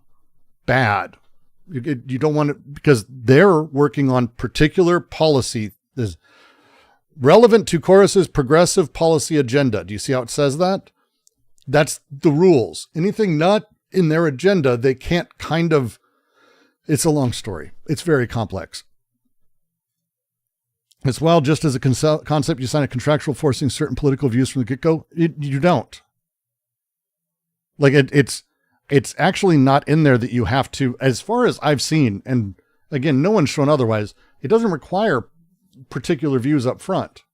It doesn't even require you reporting on particular things. It's that you have to use their newsroom and you have to do certain things in line with, as you're doing stuff. If it's in line with that, you have to be very open about it. But I haven't seen anything where they're like, you can't talk about this, you can talk about this, you're not allowed to talk. I haven't seen any of that. And again, it's insinuated in Taylor's video very heavily. It's insinuated in an article. And then all the comments and all the people talking about how it's pro-Israel or it's pro-Dems and you weren't allowed to critique Biden. And it's like, some of those people weren't critiquing Biden before. Now they aren't. Nothing changed. Some were critiquing Biden before and now they're shitting on Biden. Nothing changed. So it's like, what's the deal? Like, what's the thing here? Right. So if I just arrange it myself with a congressperson, I just let Chorus know so that they know that congressperson's open to booking. What if they just think that anyway? I mean, that's they absolutely went after successful or semi-successful or even smaller YouTubers or influencers who reached out to them. The people who reached out to them would be across a broad range, and they probably would pick, because again, Cohen and Pac-Man, like, would you turn Pac-Man down as being part of your group? You're going to do that, especially if you're Cohen and you're someone who's like kind of not really that left wing. But the idea that this is like, if the anger was, hey, we need to do this for an even further left group, I agree with that. We need to figure out a way to get a lot of dark money funneled towards extreme left. I would love that. That would be actually cool. We don't have that. The right says stuff like this is the extreme left. I'd love to actually show them what the extreme left is. That would be awesome. But if it's, hey, big, huge piles of money are coming in, well, they can't come in through normal means because they're mostly from overseas, which is, by the way, the reason that 501c4s are very, very successful is international cash. Primary 1630 person is actually like a Swiss guy billionaire who made all of his money through like medical products. And he's primarily pushing for like environmental regulation and healthcare regulation and all of that in the US. He's given like, I want to say, we're talking like 9 figures, and can't give that normally. Like, there's rules around overseas stuff. So do you want us to just get rid of all that money? Like, on our side, I'll take it. I don't give a fuck. Like, I can make more leeway fighting a centrist liberal than I can with Trump in power. And other people in Chorus can do it too. Accidentally, I always forget to let Chorus know. Like, I don't think I've ever told them that before. But yeah, the Credit Suisse medical dude. That's I can never remember his fucking name. It's an interesting name, but I can never remember it. At the end of her video, Lorenz makes the point that Dems could spend their money in significantly better ways. Yeah, you could give me money. I'd like you to see you do better things with money. I don't have any money. If I had your money, here's what I'd do. I'm not sure it's possible to overstate how much resentment is like the thing. When is the elephant thing coming? We're almost there. Relax. But that's not what's important. What's important is that they're literally acknowledging here that you can book it yourself. And the fact that the person who wrote this article claims to have read through the entire contract, but like here it is clearly written that what you stated in your article was categorically false. Yeah, the Taylor Lorenz thing is Tabernacle, whole bunch of people who are like in that reactionary left place loved this article and have been crowing about it. They've been so excited to be able to shit on people like Pacman and others for taking money from something. Like, that is quite concerning about your journalistic integrity. Like, I get that these contracts are long and confusing. That's why people have lawyers and managers to help them, but you don't write an article about it. It's not the grounds for criticism. It's while there are contracts. No, look, here's the thing. Let's say I won the lottery and I found 20 influencers that I wanted to just pay. And I was like, hey, I'm going to give you $400,000 to make just a fuck ton of content over the next year.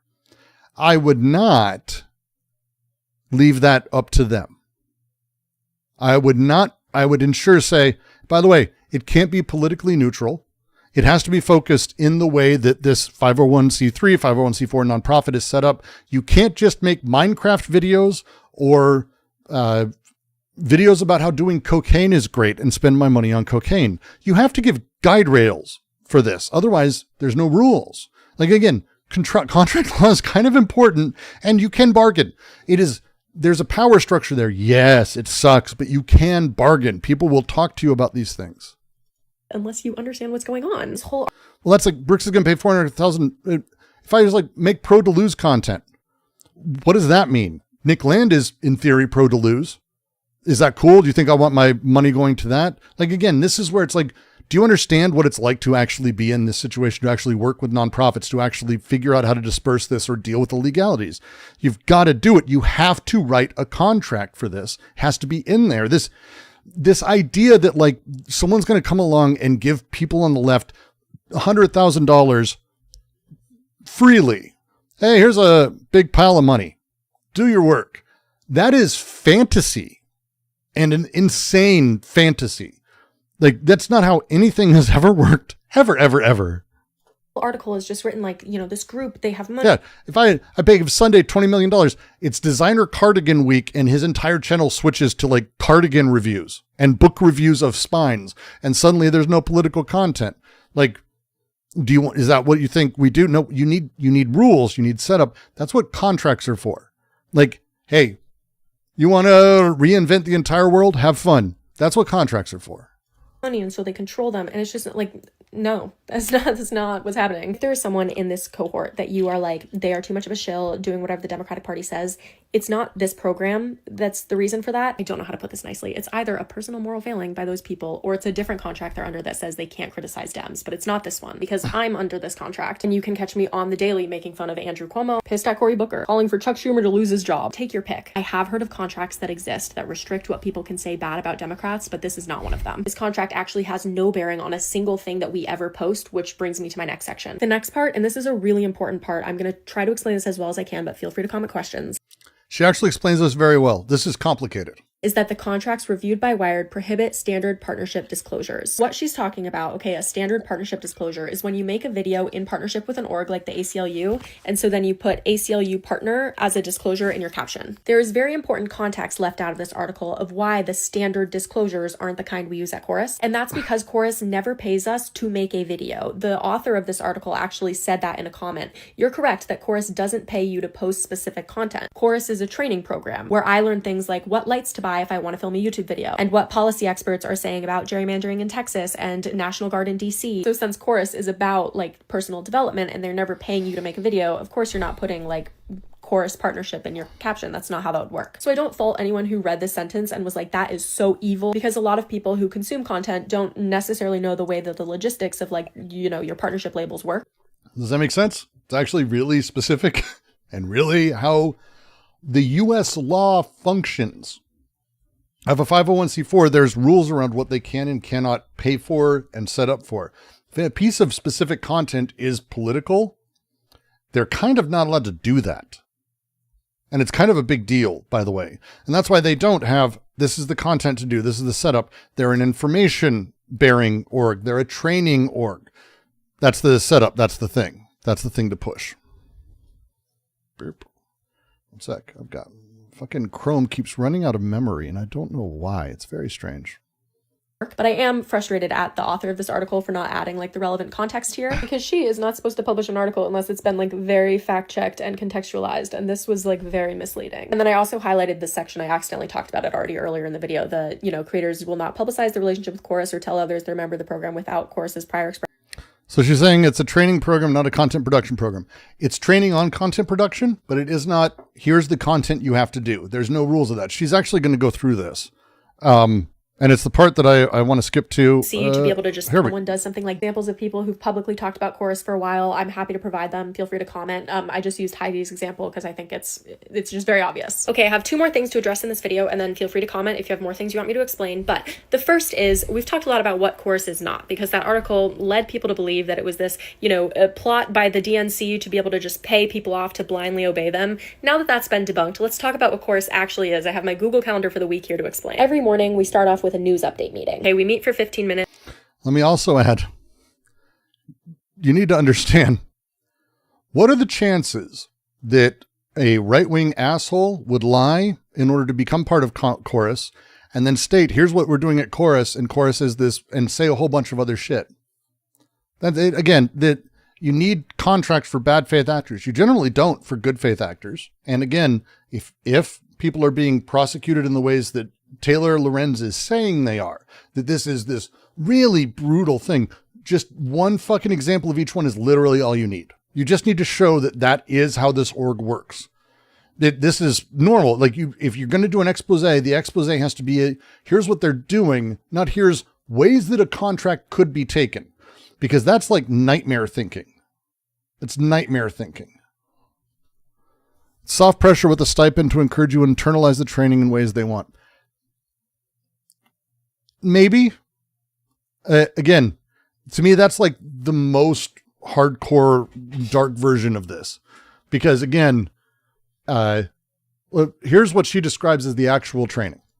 I wake up and I'm immediately just told what the news of the day is. And we all get a chance to ask like questions if we want to know how a specific lawsuit is developing, or what is Trump expected to do next with the National Guard, right? We're just making sure we're all the most informed. These are very brief. Sometimes they're 5 minutes. Then 3 times a week in the afternoon, we have a more like specific training. On Mondays, we have technical trainings. That's where we learn about a specific platform. So like someone will come and explain how you start a Substack or how you start YouTube long form. On Wednesdays, we have advocacy training, which is where we hear from an expert in a specific policy field. So recently, it's been a lot of people who work in like immigration explaining ICE or explaining the logistics. I'd be interested to know their briefings. My money is, after this, they're going to start releasing a handful of them. They've got them recorded, certainly. Like, there's no way they don't start releasing them to show, here's what we're doing. Again, they've been very open about everything since this article hit and since this video. I'm hesitant.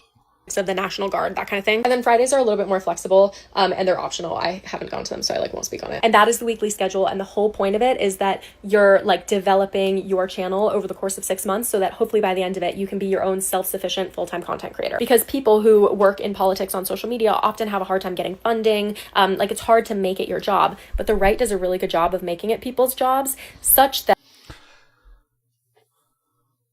why someone like Patman is included in this. He doesn't need this kind of advice, nor does he need the money. First, we don't know. Second, we don't know what his involvement is, and if he was outright paid. My money is he wasn't necessarily paid. Having people who are very, very experienced in these cohorts. If you've ever been part of a startup incubator group, for example. This is an incubator mentality. This is like Y Combinator type stuff. The tech startups, game startups, they have these like cohorts of like 3-month sprints. And what you do is you kind of have meetings, you get together. I had done a couple when I was in LA. One of the things that it helps with is you tend to be, when you're building something like this, like her, you're on your own. I'm on my own here. No one fucking helps me with this. Like, the closest I get is occasionally Kid or Sunday will fucking throw something at me, or I can ask them for help with OBS, or fucking some of you people do it. The whole point of having people who are like super experienced around is because they're experienced. Say what you want about David Pakman. I would love 20 minutes for him to tell me ways he thinks that I could edge my content. Sorry. Would I change what I'm doing? Like, I think you need to be less harsh. Okay, I don't care about that, but how could shorts work for my channel? I'll take it. I'll take it. I'll take advice. Fucking, you guys give me advice. None of you have a channel. I'd love someone who has a giant channel to inform me. That's great. Because I want to do more of this. I want this to become more successful. Do I want to change my content for stuff? You can decide that. You can decide if that's what I'm doing or how I'm edging or anything. I'm finding I'm going to be changing my content to be a lot less negative. I know, big money ruining Brooks. Ugh, God, no one wants that. Oh God, can't he just shit on people and be really mean and all of that? I just preferred that Brooks. I don't like this Brooks who focuses on ways for us to actually extract the indices and talk about the structure of the critique. Want Pac-Man to edge you for 20 minutes? I'll take Pac-Man edging me anytime. You talking about that? Come on. But it's like the ability to have people around who know stuff is good. It's the reason that Taylor Lorenz is in right now a 6-month cohort for reporters being funded by another project for the exact same fucking reason. She gets up and does exactly this stuff. Now, it's not this type of thing, but it's an investigative journalism cohort she's a part of actively right now. One sec. I think I can find it actually. Because I had it up early. Let's see. Because she's in I think it's great. I think it's an amazing program. Like, I'm jealous she's in it because it's a fucking cool ass fucking program. One sec. I'm trying to find it. Where the hell is it? I had it earlier. I was just going way too deep into these fucking stupid charities and all this crap and these people. Oh, it's so awful. It doesn't matter. But she's in a fellowship of shorts. Yeah. He's edging the beard. Dark money got me. What can I say? But no, it's like here's the thing. I am not someone who's native to TikTok. Could TikTok content work for me? If I was trying to be a direct political advocate, that's a really important question, because if I am, for example, younger person or someone who's like specifically advocating for a specific political program, mine's not. I'm doing a different type of content. I don't believe works for TikTok very well. But if I was, I would like to have other people like I can talk to. I'm in a YouTube creators cohort right now. They have a YouTube creators club, and they invite a bunch of people. You get your own YouTube rep and another ad guy who like can tell you how this might help the algo. Here's how memberships have seemed to work. Here's some stats of how it functions. And here's, by the way, when you can upload, you upload too often. I got told, because we have, and it helped me. It genuinely helped. It's one of the reasons we've been better in the algo, genuinely, is because we have a lot of readings. I love our readings. I do. And one of the big things I'm excited about is that the content I do, like fuck plastic pills, philosophy tube, Michael Burns, whatever, that shit brings people to the channel. And we've now got 10,000 subs. And every week we upload a Raymond Rier, a Nietzsche reading, and it used to get six views. A year or two ago, 6 views. 6 views. Anti-Oedipus used to get maybe 100, like a year and a half ago.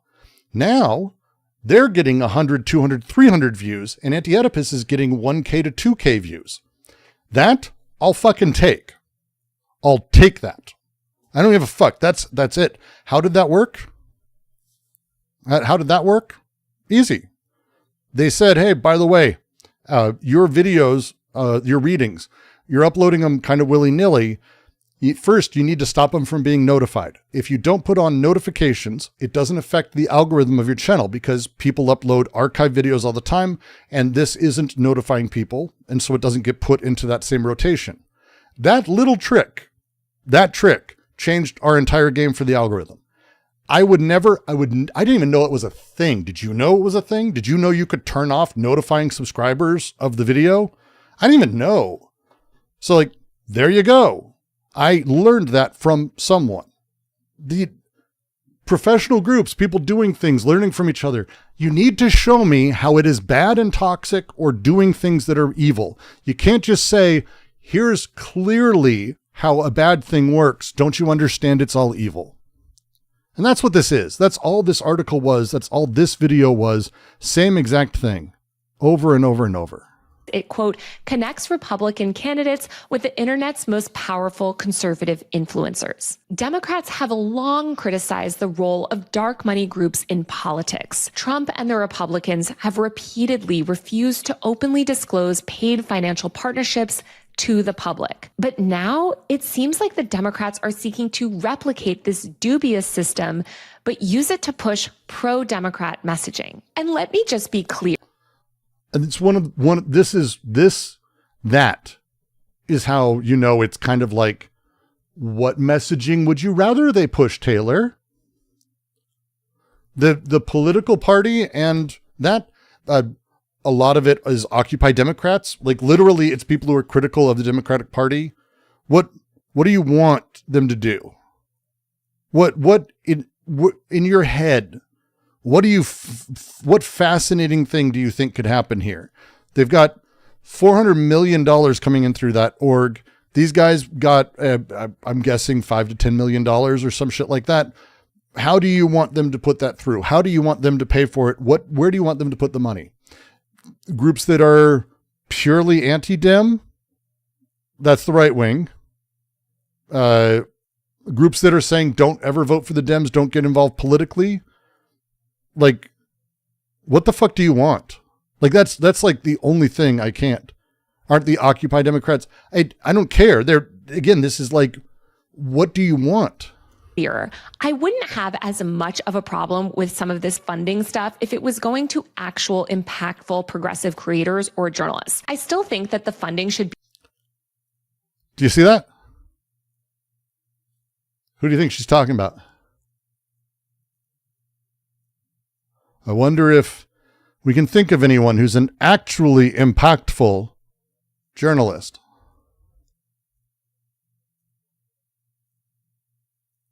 Be disclosed publicly, like undeniably, but there are so many struggling creators on the left that are producing highly impactful, culturally relevant, and urgent work on crucial issues that are struggling to get by. I looked through. There's a lot of those that were struggling to get by that are in this cohort. Like, that's what this is it's an appeal in two ways. It's amazing to me. It's an appeal in two ways. First off, it should go to more impactful people, larger creators who didn't apply or do we know that they applied? Do we know anything? Do we know it? No, we have no idea. We just know that they should have sought out who? Nothing. Taylor probably. But then also there's a lot of struggling. Yes, there are. Hello, how are you doing? How are you doing, Taylor? I'm not doing great. I'd love a bunch of money. I didn't know about this program. And now, what? What should I do? Have you created a moral and ethical space where other people are going to be inclined to join programs like this in the future? To be fucking witch hunted across things? The creators we've looked at, fuck David Pakman, fuck Cohen. Those guys have money. I don't give a shit about them. But I just was looking at like gay creators. I was looking straight up like trans creators, trans friendly creators you mentioned who like make it the center part of their setup. They fucking, what the fuck? Are you making a space where none of these people are going to be welcome again? Because if a group approached me and said, hey, Brooks, we actually like, you've been doing really good AI stuff. We don't want you to change anything. We're wanting to pay for you to join a program where we're going to teach you how to do more of this. We're going to give you an editor. We're going to set stuff up for you.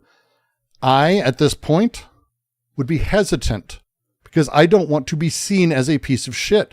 Would that help me? Yes. Money would help me survive. It would pay for my bills. It would help my kids. It would make sure I don't have to be stressing about work. Good for that. That alone. Am I in a position to never change my views? I don't know. I can tell you I probably wouldn't, but what the fuck have you done? You've made it so now money's poison. It naturally complicates things. It ruins it. And smaller creators who need that money to survive, Sunday, Kid, for example, right? There's actually a good number of creators I like who are smaller who could use it. Ola Renati, what's her name from Ola Renati? Not the Illuminati chick who sucked, but her former partner. How about Emma getting her own channel, supporting her to get her own channel from Majority Report? I like Emma. I think she's fucking great. But like the way that this is set up now, I'd be hesitant to believe any such program exists. That's the point. That's why people don't talk about this or do this stuff. Because you assume it's naturally paralyzing, naturally destructive, naturally ruins anyone's views. Can it? Yes. But what do you want? Do you want an actual ability for people to fight, or is the only way to be a true leftist to starve? Is that our setup here?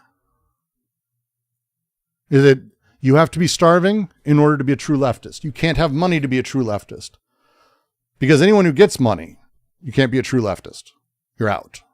You have to be either from, I don't know, Greenwich, Connecticut, where you grew up and had a shit ton of fucking money and your entire family makes it into various media programs and directors of CNN and other programs. And then you get to be the one who's the cool anti-everything, except you are from a multimillionaire family. Taylor. The rest of us don't have that. We didn't grow up in Greenwich, Connecticut. We don't have multiple family members who are millionaires.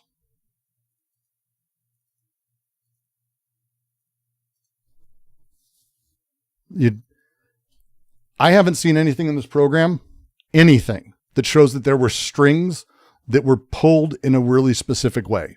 Show me one time. Just one. Just one. Just one. Hey, we can't have you talking about Gaza. I will fucking cheer on taking that group down. But what if this was just, you have to be pushing in the direction of these things generally? What if it was actually that?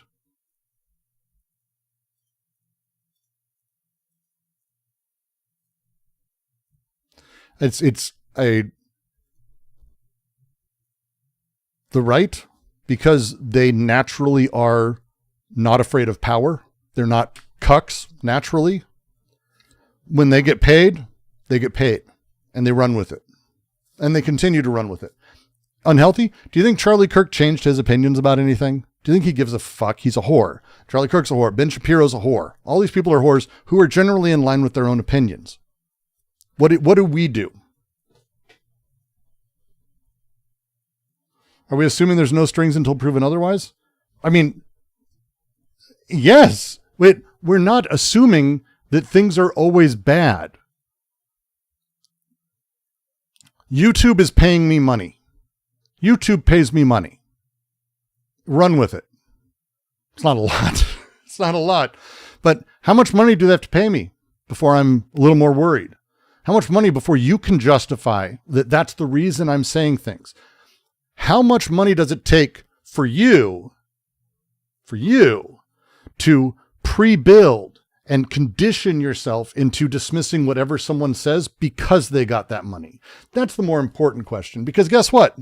Here's a fun big fact. None of that matters, how much anyone's paid for things at all. What matters is what it produces and how it works. If we had, let's say someone came in surreptitiously and they paid a whole bunch of right-wing influencers $1 billion each to turn left-wing, and it worked and it got us power, would you be like, that's an inauthentic way to gain power? I don't like that. That's gross. It's inauthentic. I want authenticity. Authenticity is how you do that. And it's like, but strings, there's no such thing as strings. This is where you start talking about like actual work. Strings don't work. None of this really works. What is going on and what does it produce? What does it change from A to B? We have 6 months of this already. You can go find the people, look at their content. I did this earlier today. I didn't find anything interesting. And then look at their content now. A few of them shit on David Pakman. Like, they did that. They shit on David Pakman. I didn't find it before. Maybe they've gotten worse. Maybe as they have money and they don't have to worry about things, maybe they're bolder with some of their claims. Maybe they're more direct. That's all I saw. I didn't see a single person milquetoast it or shut things down. I found no reason to believe any of this is affecting anything. I don't get it. I don't get the anger about this. And so,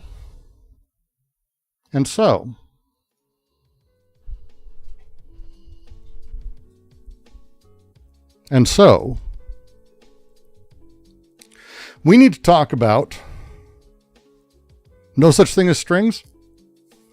There are no such things as strings except for the ones that exist when you decide they are there. That's how it works, by the way. You're free to judge every other person in the world by how things work. You're free to do that. But you need to actually show strings being pulled and how they're pulled.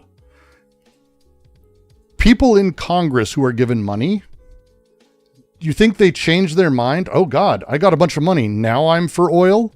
Or do the oil company find people in primaries and local elections that they can then prop up because they're pro-oil? Do you think anyone in Congress changes their fucking opinion because of cash? That if only money were from the other side, they'd switch? No.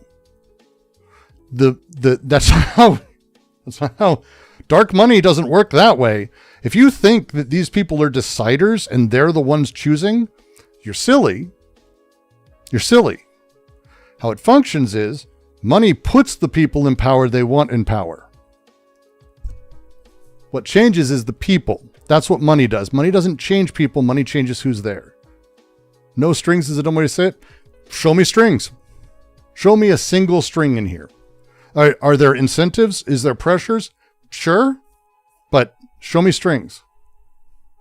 Show me strings. Like, again, it's what the fuck are we doing? And on that note, that's the question. What are we doing? Well, for me, the deal here is actually pretty interesting. I think pretty interesting. I'm fascinated by this whole thing, to be perfectly frank. Because here's the deal. When we're talking about this project and the No Elephant project, as we've got here, let me see if I can do this right and zoom in a little bit and zoom down. Let me make sure I've got this centered a little bit. See n'a pas un éléphant. I'm going to get that background to be a little bit bigger. 1 second. Boop, boop, boop, boop, boop, boop, boop, boop, boop, boop. Ce n'est pas un éléphant. That's what everyone always means by strings. But again, a string is not just... Strings are not incentives. There's differences there. There's a big difference. Incentives are where you're pushed towards a thing. A string is something that can be broken. There's a difference. When I join a company, I am incentivized to do good work for the company because they're paying me. I have strings not to say negative things about the company publicly.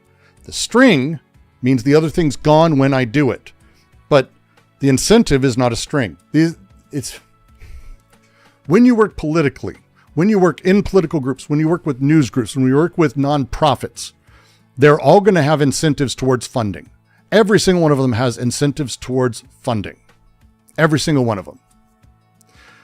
Strings, that's a different beast than incentive. Someone who donates money, who donates every single year, you have an incentive to keep them happy. When they say to you, hey, you need to get rid of this or I'm pulling my funding, that's strings. That's not incentives. There is no way to conflate them meaningfully because they are very expressly different functioning things. Strings and carrots, there's a difference. Thank you, Sam. I know you worked, I kind of assumed you'd know this. The incentives are structured to make sure people go in a direction. Strings are yes or no, do this or else. There's a big fucking difference politically, huge difference. And so when we've got, for example, our friend David, right? David Pakman. David Pakman is incentivized not really to change because he's making money over and over and over. Great. If David Pakman joined the org and said, if I do this, no one else can say anything negative about me, or I'm going to quit and I'm going to badmouth this thing, blah, blah, blah. I'm going to put in there no disparagement clause. If you haven't ever signed one of those, they exist. And it's entirely possible, by the way, that language would be in this contract. It is not. As far as I can tell, there's no disparagement rule in this contract, which means you can shit on anyone else in the program. You can't identify that it's because they're in the program. You can't make it about the program because there's laws about that. And no one wants to go to jail, especially on the left, because do you know who the laws are for now? Anyone Trump doesn't like. That's who the laws are for now. That's who laws are for now. Anyone Trump doesn't like. So you got to be careful on that right now. But again, these are just incentives. I saw no strings. I saw absolutely no strings. So when we look through, and I spent a little bit of time, I mean, this is going to be kind of, we're going to be kind of cheating here. I'm not going to go back through and I'm not going to 100% source everything I'm saying. I pre-did a lot of this. I want to talk through how I'm setting up what I'm seeing as a new way to do critiques. That last thing I just did, not really the big jam. The last thing I just did was just a reaction where I'm kind of just responding and all of that. It doesn't work. It doesn't work because, like Cohen showed when he fucking responded to this, and then Taylor and then Booker and like all these people back and forth, responses don't work because the first thing that's happened is someone has put out things that structure the rest of the conversation. And that structure determines how people respond to it. If you come at me like this and I come at you like that, we're not doing anything. We're not outside of it. We're not looking within. We're broken. It doesn't work. In order for us to actually critique, in order for us to actually have real conversations in all of this, it's important for us to do a little bit more legwork. This is the No Elephant Project. If you haven't heard of it, the No Elephants, this thing right here. Let me see if I can zoom in a little bit more. This guy right here, the No Elephants Project. I'm a big fan of him. I like him. I like my logo. The No Elephants Project came about because we're reading Lincoln's book where he goes through and says, hey, try not thinking of an elephant. It's the idea. Because it's really impossible. Once someone says, hey, think of an elephant, you are, at that point, thinking of a fucking elephant. And that sucks when that happens. So it's important for us to think of ways not to think of an elephant. Delirium is a lovely beer. It is absolutely true. So how do we think about these things? How do we set them up in a way that works for us? Well, there's a couple steps to this that are actually pretty important. I've kind of pre-done them, but we're going to talk through it because the steps are kind of 1, 2, and 3.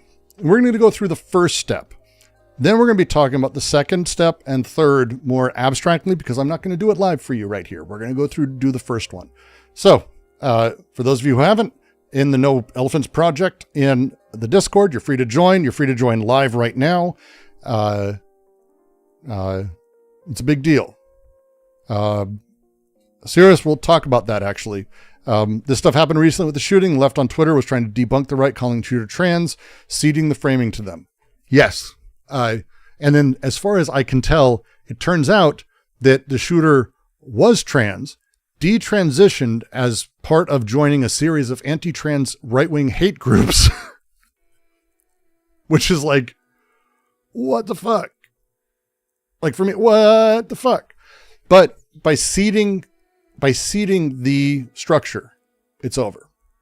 So the first thing, and it's kind of an important thing. And again, I don't know if this is going to work. I am setting this up. This is a new thing for me doing live. I spent some time trying to fuck with it. Feel free to tell me at any point if this sucks as we're doing it. But there's a couple steps. Okay. If you're following me, come on. There we go. Okay. The first thing we kind of have to go through is we have to kind of map. Now mapping is going to have a couple of points. Okay. You're going to deal with I'm going to go back through and retype this when we're done. And you're free to literally yell at me as we're doing this or join discord.gg/DGQC.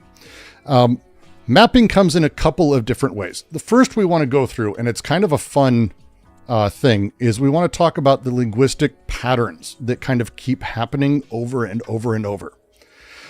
Mapping here is about indices, not symbols. Okay? We're not mapping. Now see, I'm already off screen a little bit. Why is that off? Why is that funky like that? 1 second. Oh, that's why. Because I didn't want to. Whatever. We'll shrink it. Boop, boop, boop, boop. Boop, boop. There we go. They're about indices. Okay? Not symbols. People map dream mapping, for example, or Sigmund Freud did this first. We have a lot of young people who talk about this, but even people today, when they talk about mapping, they talk about mapping things symbolically. Okay? And that's not what we're doing here. We're not here to try to find, oh, this seems like this kind of structure, or this seems like this setup. The goal is indices. Now, what do I mean by indices? When someone is doing let's say a news article and a YouTube video, people have tics, is probably the best way to put it. Repeated, consistent behaviors, right? Repeated excess. If you didn't watch my Zizek video from this last Monday, I would recommend you do that. It's probably the most concise way I've talked about this, and it really is the foundation for a lot of the work I've been doing over the last few months to try to figure out what to do with this project. But indices is the way to go. You want to talk about the mechanistic directionality of things. And what that means is things that are weirdly missing or way too commonly part of it. Okay? Not maps of meaning. Correct. Not maps of meaning. So for example, and we'll go over to, let me see if I can do this, please, dear God. Okay, good. Mapping. Sweet. Oh no, come on. There, mapping. Okay. So for example, because again, I pre-did a good amount of this. There's a way that reality is produced in this through repetition of very particular signifiers. Leaks. There's a wording. Leaked documents, obtained copies, recordings reviewed. It's performative investigating authority. Okay?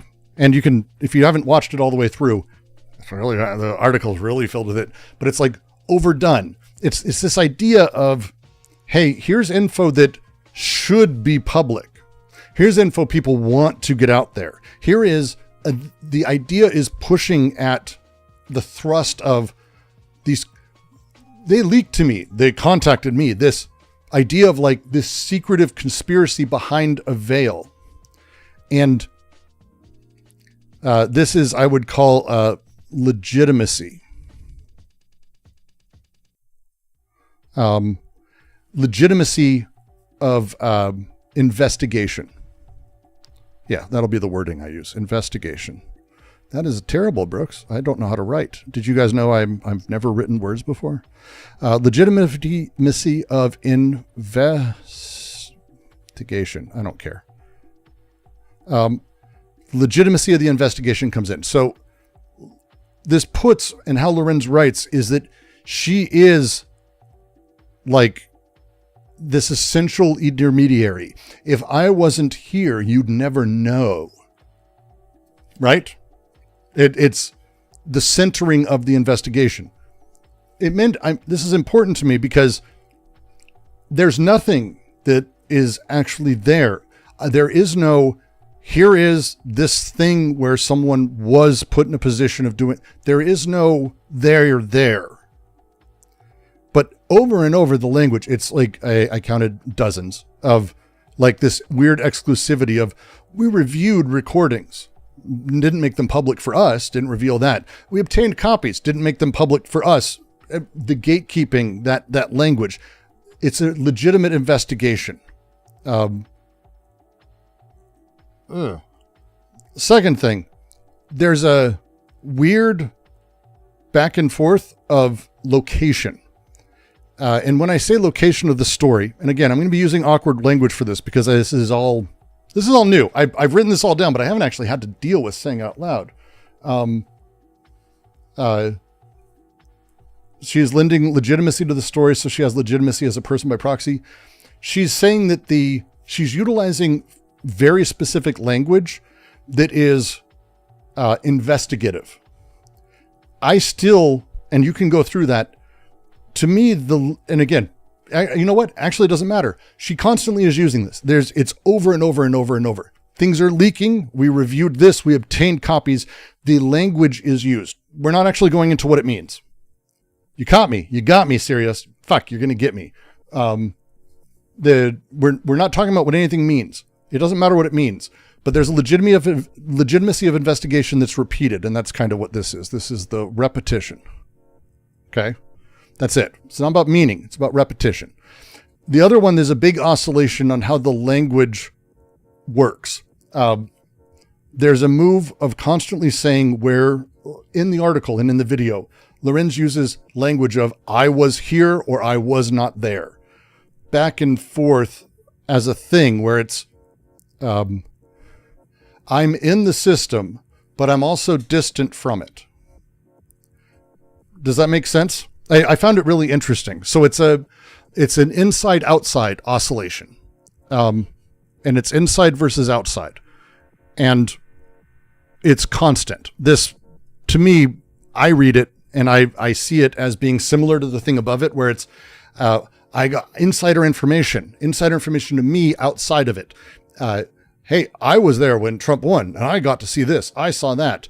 But the political system, and then the language becomes completely displaced, as if Taylor Lorenz is not literally in the world of influencers that are political and investigative, which is like that back and forth oscillation I found really weird because she's mapping an economic thing, but she doesn't actually put herself in it or talk about her own position in it at all. Again, the inside outside thing. This is a repetition over and over and over and over and over. Betraying is language that's in there.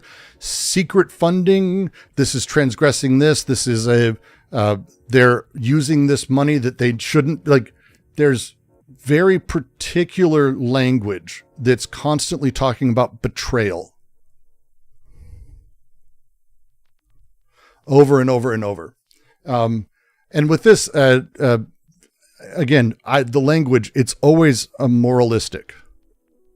This is how I read it. It always seems to be, and it's not that it's meaning. I'm not talking about meaning, but like it's used in a moralistic tone, style thing.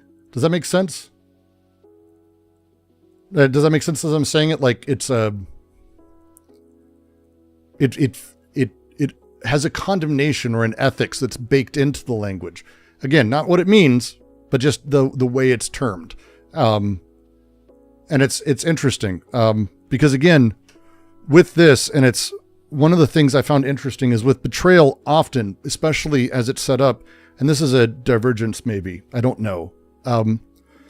If we talk about someone betraying someone else, we talked about Lev Parnas, for example, and we talked about the betrayal of the thing, and the corruption that the thing has.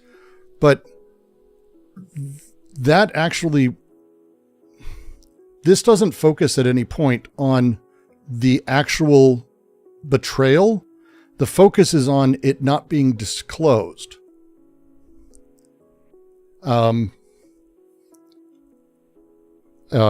Disclosure is the thing that's being condemned. Like the lack of disclosure. I should say lack of. That's my bad. Lack of disclosure is kind of the focus of it. It's not that they did anything bad. It's actually said throughout it like they didn't share any of this, therefore. They didn't share any of this, therefore. It's said many, many times in the video piece. The article uses it a bunch too. It's very focused around if they should have been transparent. They should have been transparent. So the betrayal is not sharing things, but it's almost a structural betrayal, which is weird because, again, I don't see anything in there that actually is condemnatory or a betrayal of what I would think is any of these people's ethics. I don't see that. But the language is used constantly about the lack of disclosure. And this is a thing, this might be a critique of her writing more than anything. over and over and over her tick. And everyone's got a tick. I have one. If you haven't seen it, you'll probably start to pick up if you go back and watch some of my videos. Her tick is repeating that she's tired. Like, I just have to say it again. Let me be clear on this point. Oh, this part really shook me too. It's a manufactured intimacy. That's the phrasing I use for it. Manufactured intimacy. That's repeated over and over and over and over. It makes everything feel personal, makes it feel urgent, and an exception to the continuous position. Right? Does that make sense? Because that manufactured intimacy, she doesn't know anyone who's watching it, but the language, this part shook me too. Sorry, I have it written down. Let me be clear. I have to say it. I have to say this part again. Can you believe that? Like, it's that kind of thing. It's a lot. It's kind of a lot. And I find it pretty fascinating, to be perfectly frank. So this is like the repetition. And with this, there's a handful of things that, like, for me, because as we go through the repetition, these are the things that to me stick out in terms of the repetition of it. The things that are repeated over and over that you can see through.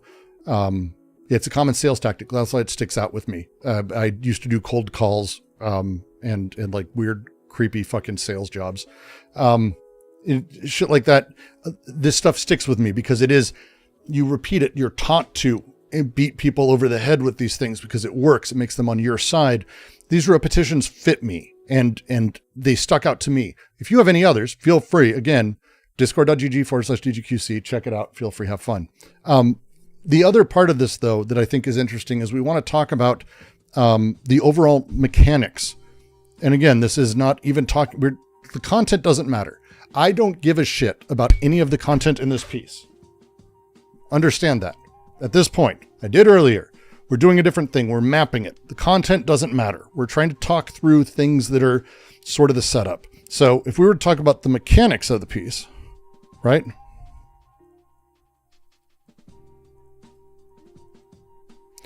The mechanics of the piece is a little bit different. And this may just be my critique, she says a lot of contradictions. She says things a lot. Like I would almost say, Allie, part of that is it's what I have written down, but we'll put that down too. Cause it's, the mechanics are, it's self-contradictory. Yeah.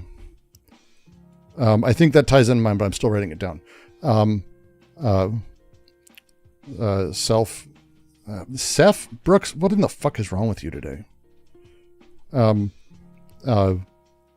To itself repeatedly. And again, I think that's a mechanic because, how I read it, is it is overwhelming detail. It's fucking like 7,000 words. It's a long article that could be said very, very short. It's the first thing after I got done reading it is all I could think is, do they not have editors? Or is this like Moby Dick's paid by the word kind of shit? Because it is an overwhelming level of detail without constantly giving new info. There are rules about how to write news. There's rules about these things. AP Style Guide used to be something people gave a fuck about. But the setup is simple. You need to make points. And there's a repetition throughout it that is a detailed repetition. It's mechanical for me. That it's constantly. I write like a doctor. I do. It's bad. But to me, it's I see it as a mechanic, but it's excess data. And this, I think, ties into this. Because again, I don't think any of it's intentional. By having excess data, you will have contradictions because you're not writing about anything pointedly or directly. You're just gish galloping and just giving a bunch of stuff that basically puts the person in a place through compliance of almost comprehensivity. I'm not writing using a mouse. So, but thank you, Estelle, for making me feel even fucking worse. Writing with a pen. So kind, but not. So that with that, I think this is where we start talking about, again, what's the setup? It's excess data. It's a ton. If you haven't looked through the article, it's a fuck ton of facts and then innuendo. It's just a fuck ton of it, right? And with that, she puts out a video on top of it that's just so repetitive of the main thing that she just literally restates it. Like it's clear this video was meant to go out after that to complement the piece. And this to me is, again, excess of data, but it's almost platform redundancy.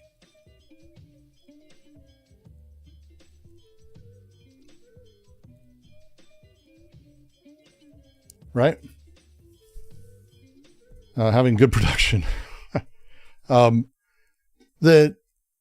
It's redundant and it's filled. And again, I find this very unique. So this is like for me, the core stuff. The excess data is fascinating because when you look at a comparison of what's in the video versus what's in the article, there are facts left out of one or the other that absolutely don't add anything to either piece, but clearly were left out.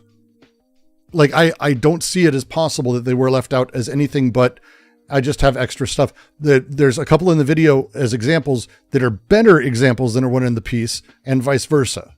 So it was like built to be multi-platform and to be redundant. It's fascinating to me because it ends up becoming like, and this is a mechanic that I think I see constantly in this. If you don't know the rule of critique, we're just going to go kind of through Kant and then Deleuze here. Critique at a base level, the big deal with critique is that critique is necessarily outside.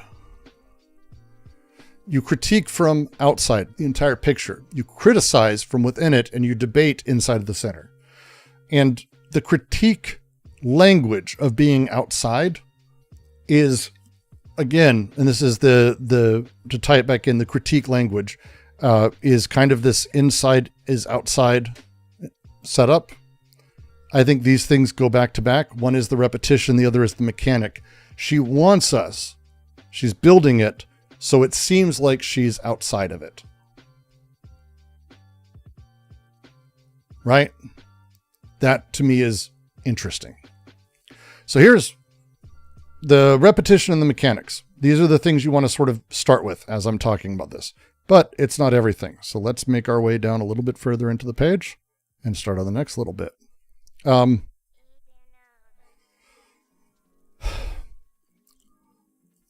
want to talk about, and this is part of, if we went through this with elephant training, it's important. We want to talk about what this piece generates. And we need to think about it as power, like not control over other people, but like, we want to think about it as potest and potentius. There's a reason I'm using these words. The ability for you to act on something, to do something in the world, is modified by two things. Your capability to believe it is a thing you can do, and also your ability to do that thing. This Spinozist idea of things, through Zizek, Deleuze, all the way through to some fantastic writers. This is the question. What is this doing? What is this piece generating? Not chilling effects. Chilling effects are less important because to me, chilling effects are a thing you can only kind of see in after the fact. We're talking about positive effects. Who does this help? What does this help? What is this piece generating? So for example, I I mean, just to be, there's like boring versions of this where it's like, oh, this will have better NDAs. And these groups, the NDAs and lawyers benefit flatly, just so you know. But also, I didn't see, and she didn't show, you have to assume it's empty. There's no meaning here. I saw nothing in this contract that was weird. Like she didn't show it.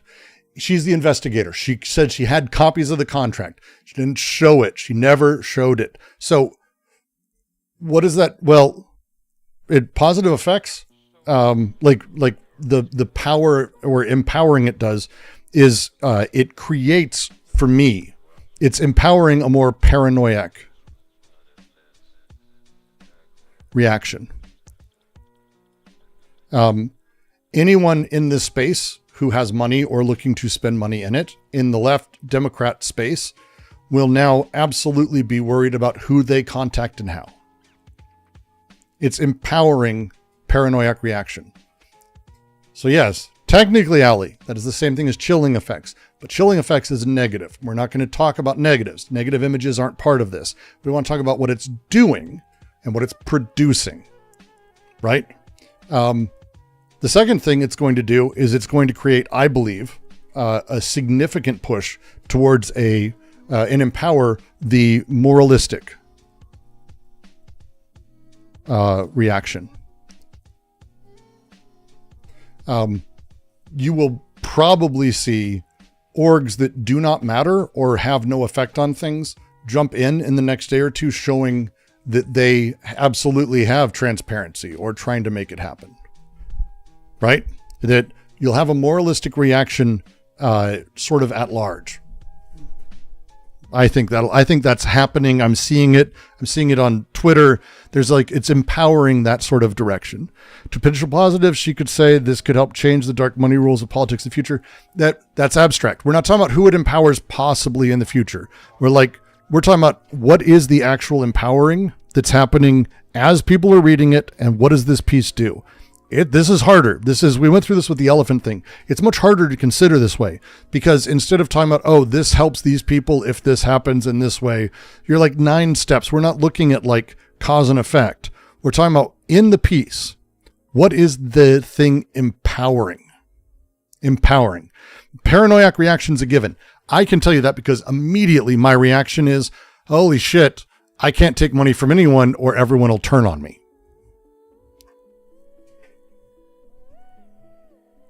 Moral righteousness. Yeah, the moralistic reaction. I see that. I see that big time for sure. And I think with this, there's a weird setup here. And I'm going to put this goes with like the moralistic reaction as a thing. And these are going to be like subcategories, I guess, but it makes people villains. Like I didn't see, and you can see her reaction on threads or people's reaction in general, and everyone in here, like you're immediately like, oh, fuck David Pakman. That guy's an asshole. It's like, why do you stop caring? Stop caring. But because she could use these people, because it made people villains, it puts that sort of setup there. Like, I hate this. I hate this. It makes people villains. I do not like that this is the case. It makes it gross to me because it's villains and not systems. Because dark money, the fuck, that's like a thing, but you're not talking about systemically how we talk about it. How does dark money exist? Why does dark money exist? Oh, the Dems finally using it for the first fucking time and you're turning on it. It's, what is the thing we're trying to do? How are we trying to do it? What are we setting up for? What's the thing? What's the deal?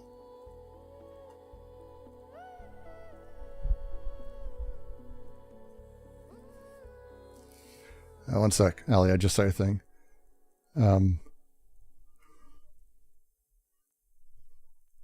Oof. Yeah, we'll take a look at that. It's another one. There's a lot of specific places that are absolutely counter to things. Do we get in here? I don't know where you are. Why are you in there? I'm not, you're not going to talk on a stream. Do you want to talk on stream? I don't have Discord set up for that right now. Where I have it is right in the No Elephants project. And then you can go into the, I thought I had it in the pinned messages. I do. And I'm putting it here, Shaky.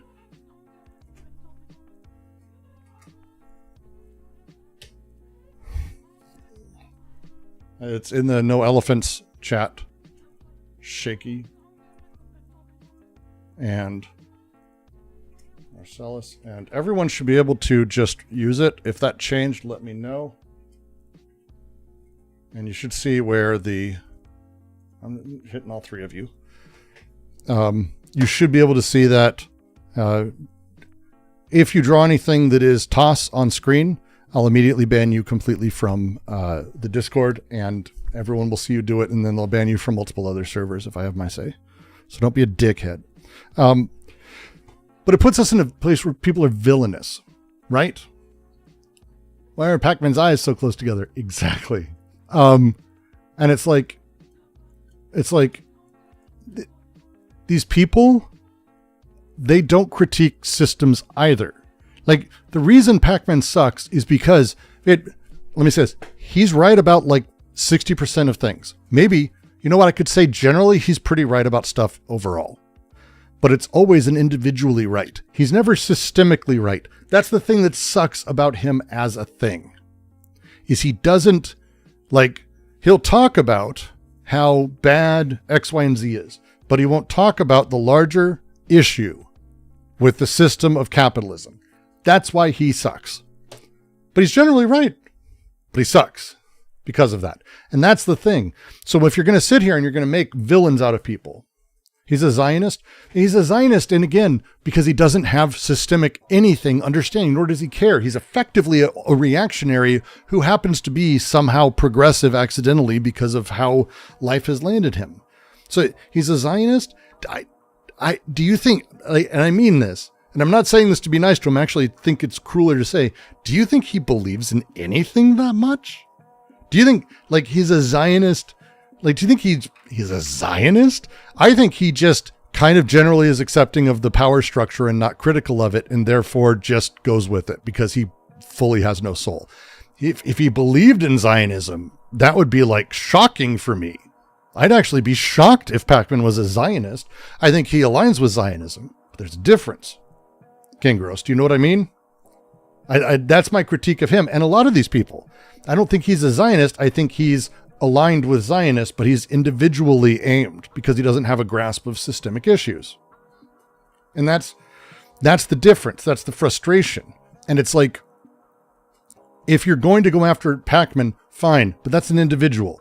He is an individual because of shit like this. Because Taylor Lorenz is a fucking individual going after individuals, not talking about the larger systemic thing. Or is there a way for us to turn things? Is there a way for us to make dark money work? Because let's say I got $20 million for trans rights. I can't tell you where it came from. Do you want me to not use it for trans rights? I mean, that's just my question. Like, that, to me, that's it. That's a... So what? Should I not use it? Bad Empanada called us on... Bad Empanada called his left foot a Zionist the other day. He does... It's the same problem. But it's like, what's the thing you're doing? Because if I take $20 million and it's all dark money because it's from, it's a prince in Abu Dhabi who doesn't want anyone to know that he's pro-trans because he had that sympathy when he was younger. Do you want me to use that money? Do you want me to use that money? I can't tell you who it's from. And in that situation, I'd probably rather die than reveal it because that would be horrifying. I'd be condemning someone to death. Tell me. How do you know? You don't. You don't fucking know what anyone's motivations are for anything, but you can imagine the worst case scenario because that's what you're taught to do. That's the repeated thing you're taught to do. Always imagine that it's the worst. Saves you the chance of actually having to deal with people. It's fucking depressing. But to continue, sorry, not to fucking do that. So this is the power effects. And I think these are generally what it's producing. I'm going to open it for a second. If you have any other things that it's empowering. And there again, positive effects is probably the wrong wording. Let me get rid of that because it's not positive. These are bad things. But they are not what things are obscuring. That's our next category. That's why I don't want to do it. But spend it all on Eurorack modules and make propaganda Morse code. I mean, would that be good? I feel like that would be a betrayal of my beliefs. Pat Abanata called Hassan's viewers Zionists. When you care about individuals more than you care about the systems, when you care about what a person does more than the system behind it, or what it's empowering or what it's doing, you will end up in bad places. Meaning doesn't matter. Presumptions don't matter. These things don't matter. And they never have. They never will. Meaning is bullshit. No one cares about meaning. We care about people who can talk slowly and generally we vibe with. It's a lot simpler than that. People don't think critically. I don't. I've watched, you have seen this happen on stream. I've watched videos that I have watched from creators off stream. I didn't watch them critically until I was on stream and had to do it. We don't think critically. We allow these things to be what they are. It's difficult to think critically. It's tiring. But critically is not against the person. And I know this is why I'm working on this. My videos have come off as fucking with Michael Burns. When you actually plagiarize, I actually think it's fine to say you should stop being a creator.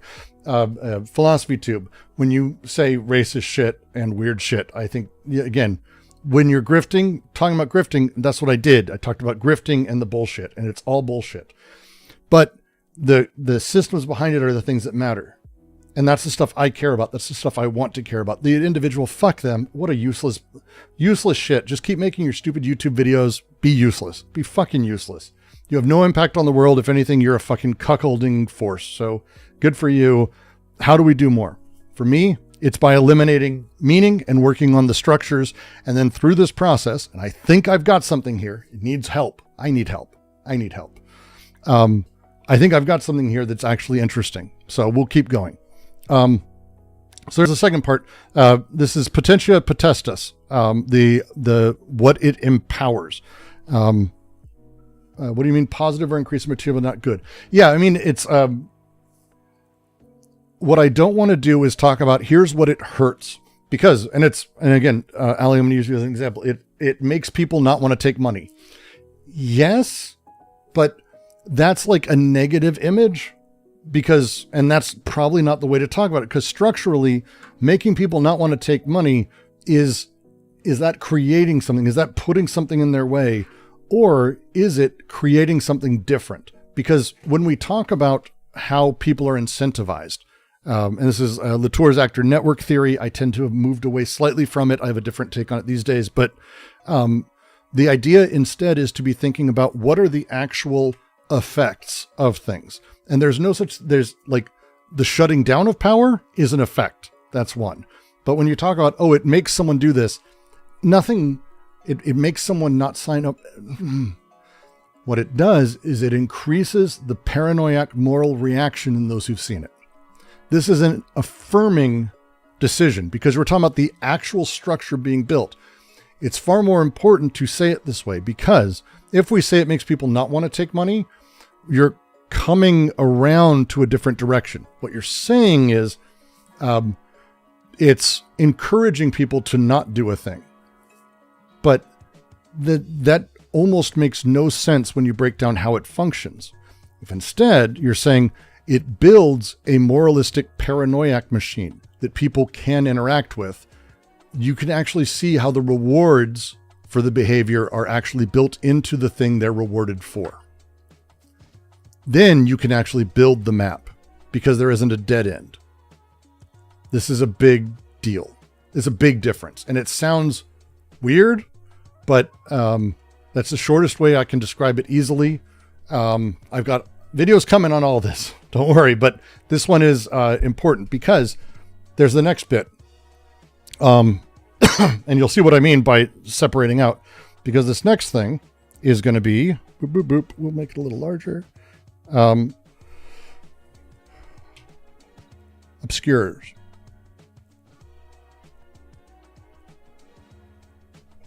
The obscuring effect. Now, this is not, it makes people not do a thing. This is shit it obscures. It'd be interesting to see a price list of talking points. Fuck. That's really, no, Allie, I literally was saying, don't me use you as an example. No, I wasn't talking about you directly. I know. I was using it as a point, just to illustrate a point. It wasn't about you. I'm going to actually just do this and just say, that would be interesting. If we were to do a price list or like a stock price, a stock ticker, stock ticker for talking points.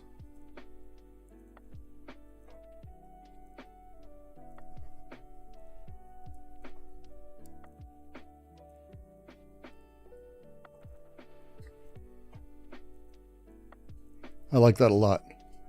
It does look like fucker, doesn't it? Thank you. Thank you for letting me know again. I write well. Stock ticker. That still looks like fucking, I don't care. Stock ticker or price list. I like that idea because you could almost create, I bet you could actually create, you could graph out prices based on supply and demand across things. You could do that. That's actually a really interesting idea, Sugar. I like that a lot.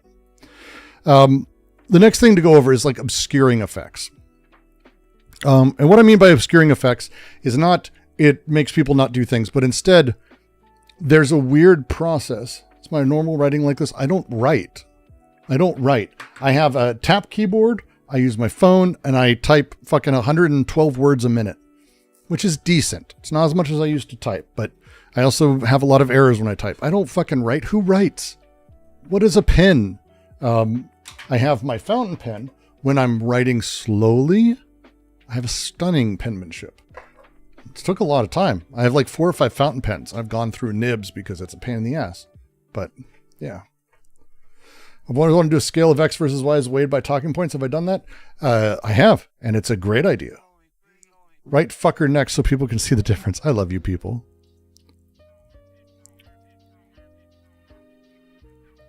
All right. So this is a stock ticker or a stock fucker.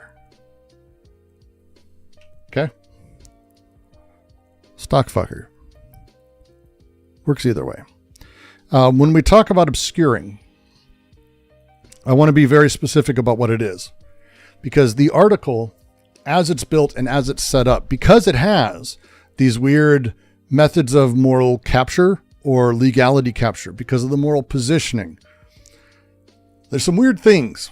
So the first would be, and I think it's, you can see it as a thing now. What are the writers? Oh, come on. What are the writers' undisclosed financial ties? That's a big one for me. The fact Brian Taylor Cohen was able to come back and just say, well, you're part of a cohort that's also in this donating to the same black, dark money group you're shitting on me for. That the fact he can say that so quickly makes me go, well, what else is there? What the fuck? The other one, this story did really well. So who's profiting from this story? Like, aside from Wired, her YouTube channel, clearly. Who else around it? Who else in that ecosystem has it empowered and disempowered, this setup? I think that's important. And because of that, it also is the obscuring effect underneath it, because it's investigative journalism. It's hiding the fact that it's actually, to me, it's actually YouTube slop.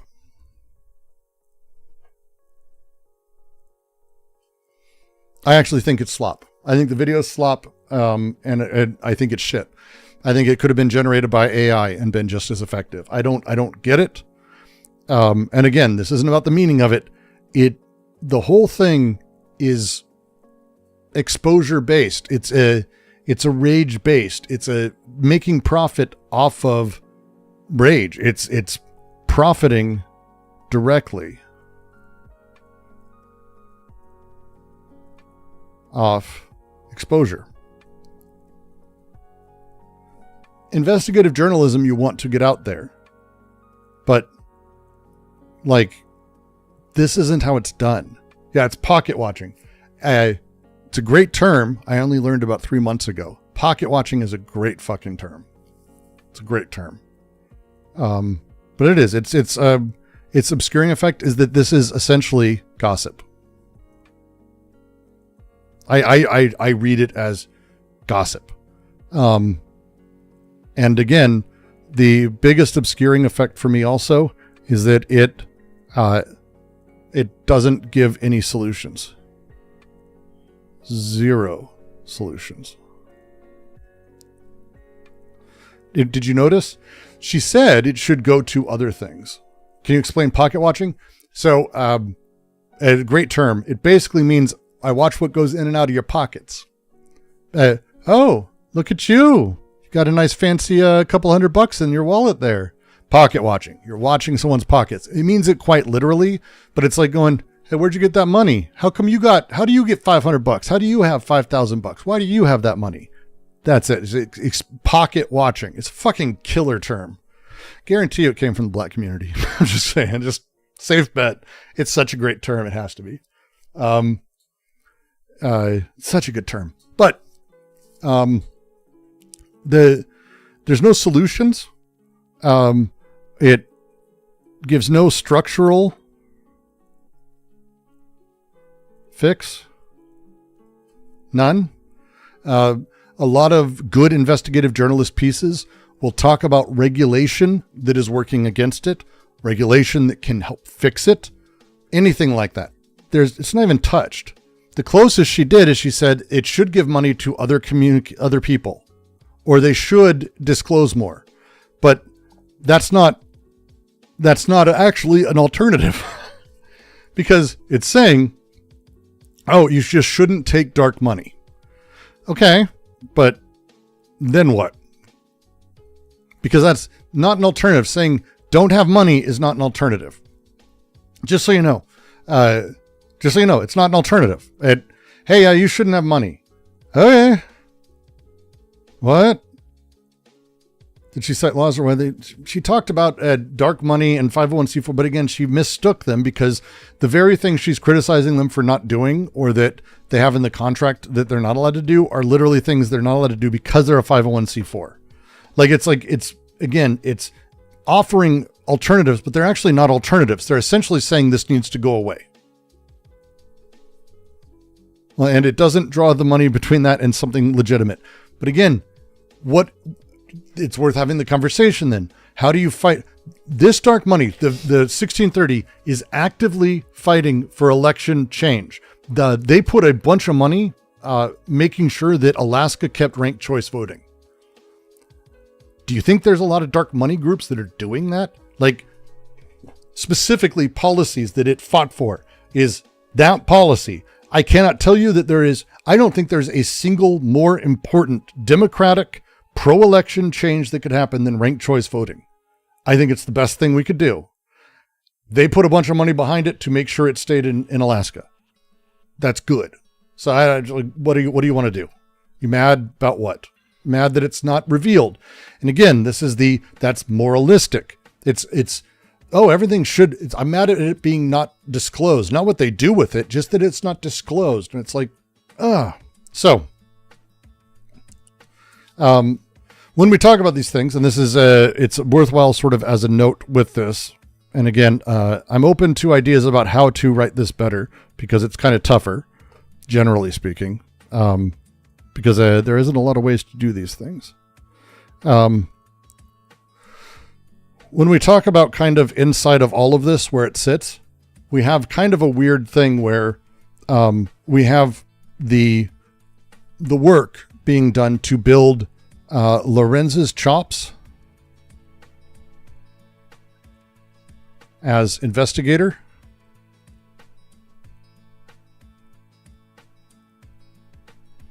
We have on the other side Wired with their political chops, because if I don't have to tell you this, I hope I don't have to tell you, Wired is not good. Don't I have a brainstorming template in Excel or some similar program where I can type this in? Yes. Not this. No. I don't have a good template for this. That's why we're doing it live and we're drawing it out. We did the same thing with the other. If you guys weren't aware or weren't here, this is not a random thing. This is part of this larger project up here, which was us going through this, which is this is the way we broke out, or I broke out the no elephant framework, quadrant 1, quadrant 2, quadrant 3, quadrant 4. And then we actually did it here. Like we actually went through the entire thing. We talked about all of the articles, finding these things for this element or the other or another thing. And we've done it for a few of them at this point. We did this for CCOT. We did it for Dad's Place. We did it for the Power Network. We've done it for a few things and it's been very good, I think. I'm very, very happy with it for the most part. And that's where this comes from, is kind of setting it up in these 4 quadrants. So I'm kind of copying that. And again, I'm open to how we want to do stuff. Who put this here? Create embedded streaming site like VGGG, Rhizome servers. No, I don't want to pay for that. I don't have money to do that. Give me more money and I'll do something. But we're not close to that. We don't have enough of an audience size to justify it yet. We're where we are. So we have Wired getting political chops. Wired is not good politically, nor are they respected politically, to be perfectly frank. Having this ostensibly because it's about streamers, so it's therefore Wired should write about this technical thing, is so fucking out of their ballpark. It's a whole fucking thing. We then have what I love the most, which is the performativity.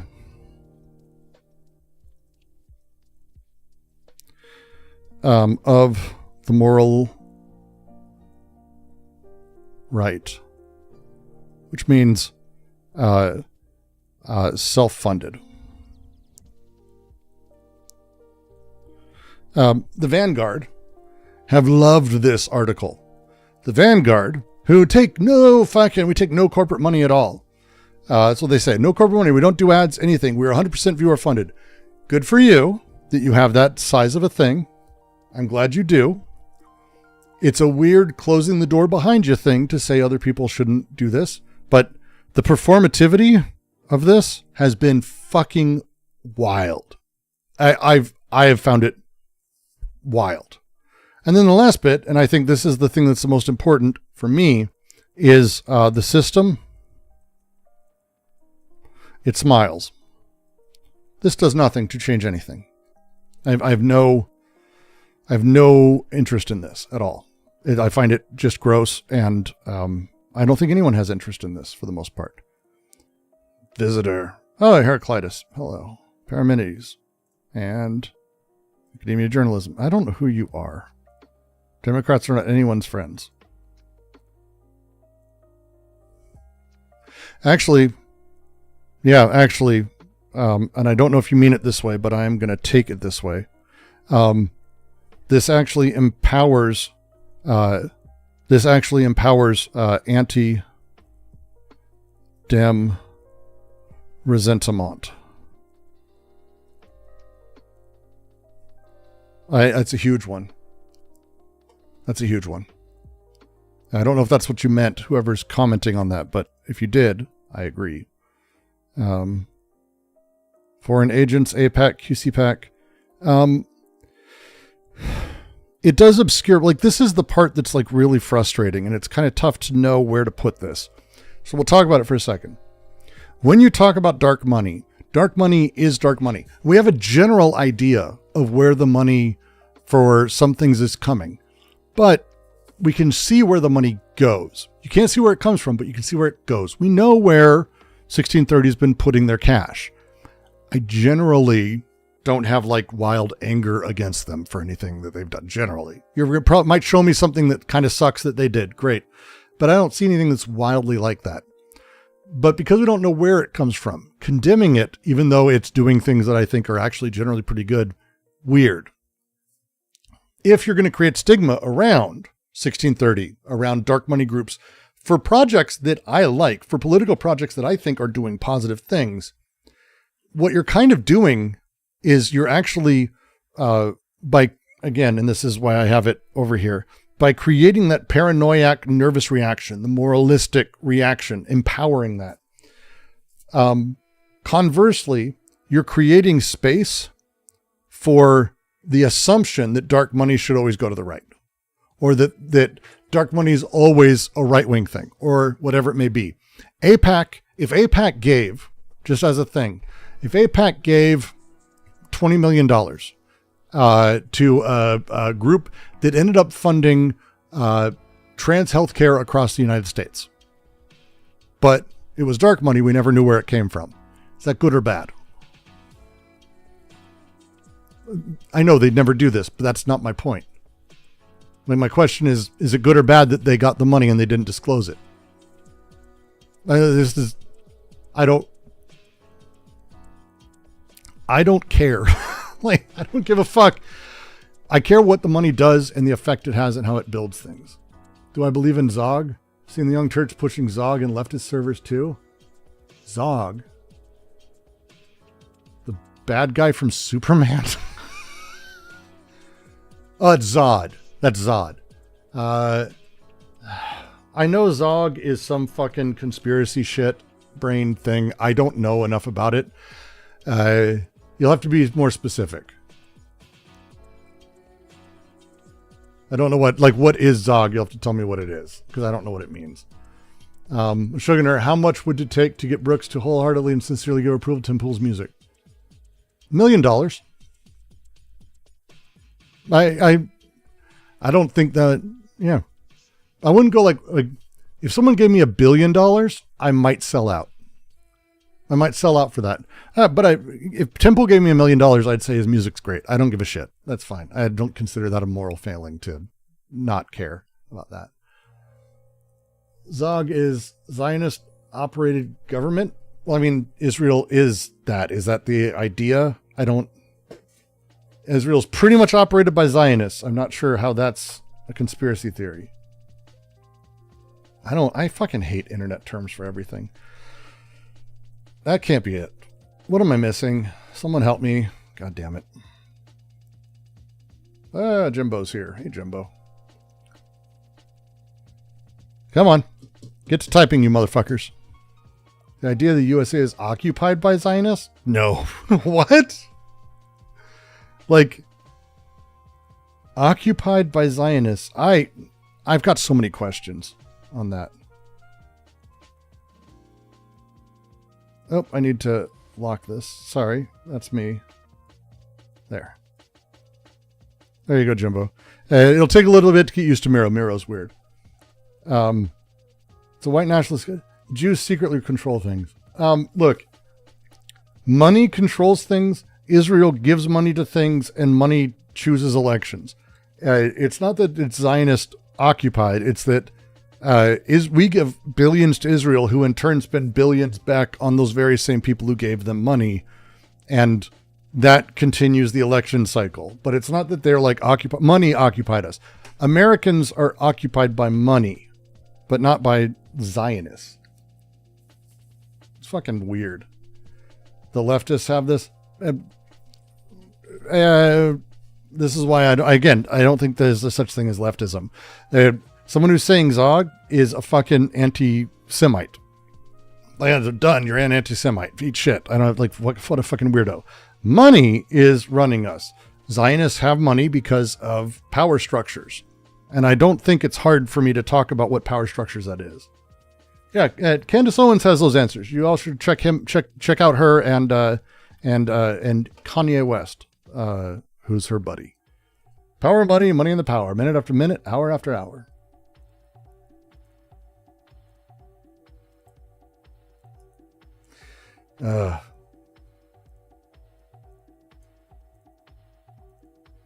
Cool memories about him.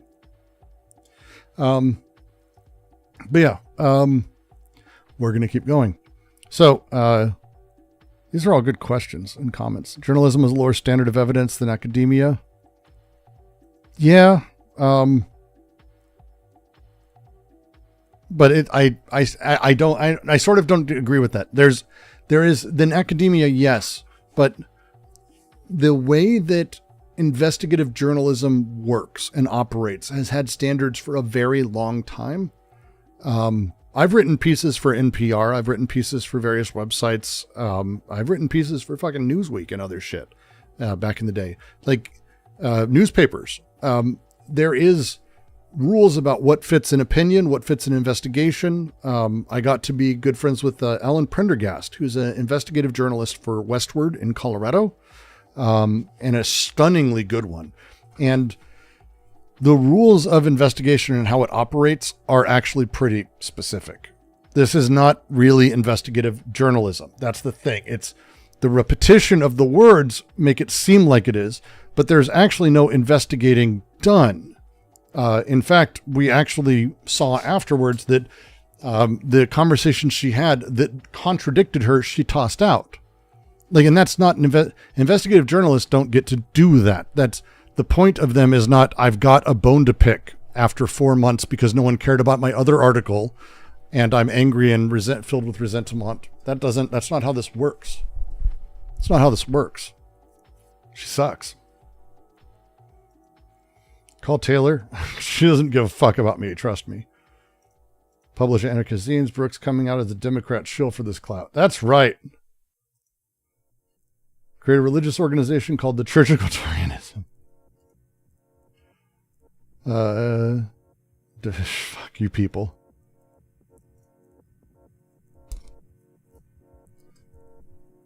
And unions. Oh. Does this empower unions or does it obscure them?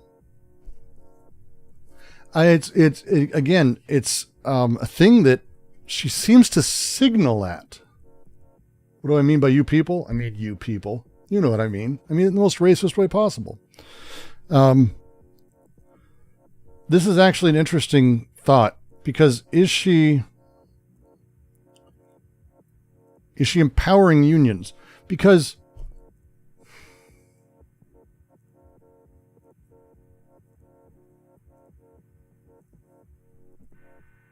yeah, you know what? There is a push and a thought given towards, hey, be a union. They make the Newsies joke. She repeats that, but at no point does she then go into how that could have helped or what that could do or how a union of these people should be a thing or advocate for that. It's actually, I actually think it's performative, but the mechanics of touching into that over and over and over, the collective bargaining thing is a constant, isn't it? The collective bargaining is a constant thing. That's a repetition.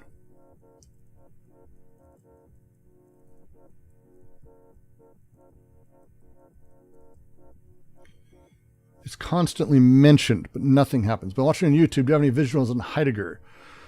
Aiden, we had a Heidegger reading group really early on.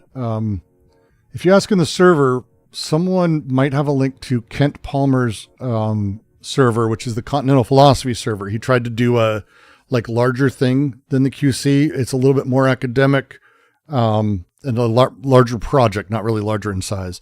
And he had a Heidegger reading group early on that was actually reading it through Deleuze. It's really interesting. We don't have recordings for it, but there's stuff in there about it. I'm not that person, but there are people who do. Hit the QC, discord.gg/DGQC. And if you want to support this project, just join it, and then you can click and put V's apparently everywhere. I thought I turned off visitor typing. I need to force people to create accounts because we had problems with that last time with someone being hilarious troll. But yeah. Yeah. Other things I noticed. So this is going to be, here's how it's going to work. I'm going to say a thing and you're going to type ones and hit enter quickly if you think it's a good direction and worth putting in, or twos for not. And I'm not going to count them. I'm just going to generally guess if you're in my direction. Okay. So there's a way to get Canada bucks.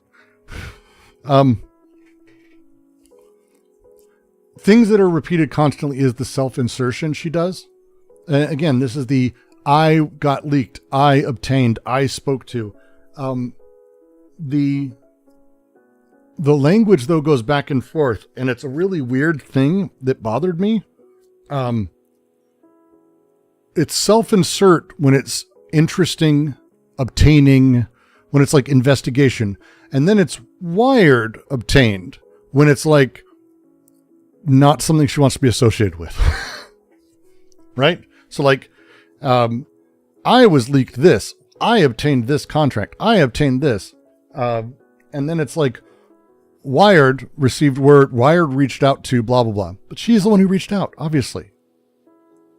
But Wired received a response, but it's like, but why did Wired reach out? Like, who reached out? Was it not you? Why? Like there was this weird back and forth of that shit of like, I did that. And it indicates. Still on investigative journalism. I'm law journalism and YouTubers. I can't imagine that you'd find this one interesting. We're going through and we're talking about this from a different perspective. You might want to rewind it because it probably would help you understand this stream, which is a weird one now. But this specific thing, if that makes sense, it makes the investigation about her, but it also shows a clear attraction, but also anxiety around her own authority in it. Because again, she obtained this when it's cool shit, when it's investigator shit, like the stuff a kid would be excited about. But then it's Wired does it when it's the dotting I's and crossing T's thing. Right? I found that interesting. And it's one of my notes I have down here. The other is the constant use of visceral language. I'm actually going to put this one in. I'm not waiting for you guys. The visceral. The democratic slop, right? She says this like 3 times, and it makes this like larger point constantly about how awful this stuff is or how it's gross. But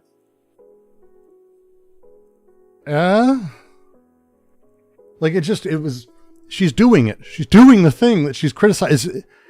It's this constant. And then with that, the thrust with that comes to like this personal property of time. And this goes back to I was there, the centering of herself through it, but she's centering herself politically back then. And again, her story, which is, as she's going through it and re-narrativizing how the right came to power, she talks about it as organic. She's giving clear credit over and over and over to the right, as though the right actually is where people are. And this is inauthentic. Actually, that's going to be a thing for me that is constant. I'm going to put that in here too. I'm going to organize these later off stream. I don't care. Authenticity is the prize, right? Like, this is the big deal. This is the good stuff. But it's only for the right. That's what I only for the right. That's all I saw. I didn't see her one time talk about any authentic Democrat movement, except for people who just are smaller creators, which again is a very big warning sign for me. The authenticities for the right and the Dems were always everything. I mean, from the beginning, always inauthentic. It was constant. This oscillation between these two. That's like the same repetition. I find that fascinating.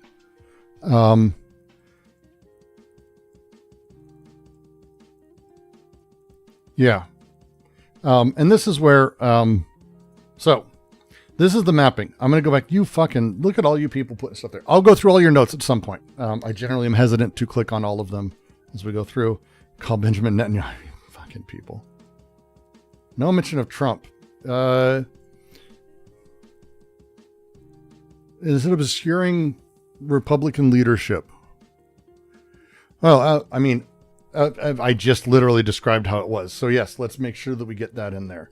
The obscuring that happens on the alt-right astroturfing.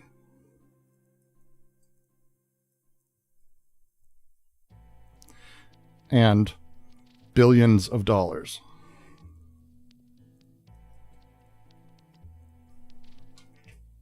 Yeah, it literally pretends like all of that isn't a thing. Oh my God, it did, didn't it? Like the way she told the story of how the Republicans came about was like they did it by responding to people's wants and authenticity. These Dems don't know what they're doing because they're always out of touch and now they're spending money. Jesus Christ. I fucking hate people, man. Man, I get tired so fast of it. Let's see. Bring up nothing about crypto. I'm going to leave that out. It does bring up nothing about crypto, but it also doesn't obscure crypto. It obscures all dark money, crypto being a subcategory of that. Does not mention all people on right who get more money than lefties ever could. Yeah, that's, I think we got that one. I agree. Over here on positives, right wing, see the AstroTurf, left alligator astroturf for, oh. Yeah, actually, yeah, it empowers,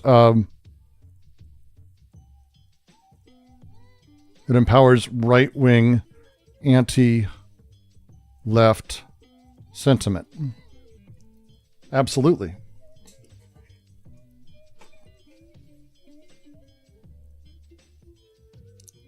And that actually ties in with this because a person who watches this who's already got sympathies to the right would watch that video or read the article and go, see, we never did that shit. Oh, and they'd feel morally, oh God. That's a very good diagnosis. Whoever that was, credit. Good. Anti-Demers, I did mean it like that. Good. Excellent. Local, not-for-profit institutions from Brooks's phone book may register for free or low-cost access. 10,000 peer-reviewed. Like that. That's nice. Destiny Hassan Ethan Klein empowers. I actually don't think it empowers any of them. That's like the thing is I think it disempowers them, but in a larger way that is creating blockages. It ties into the insular part of their communities, but yeah, non-political YouTubers. I'm hesitant, but yeah, I'm hesitant for that. So good. These are great. I'm going to end up going through this.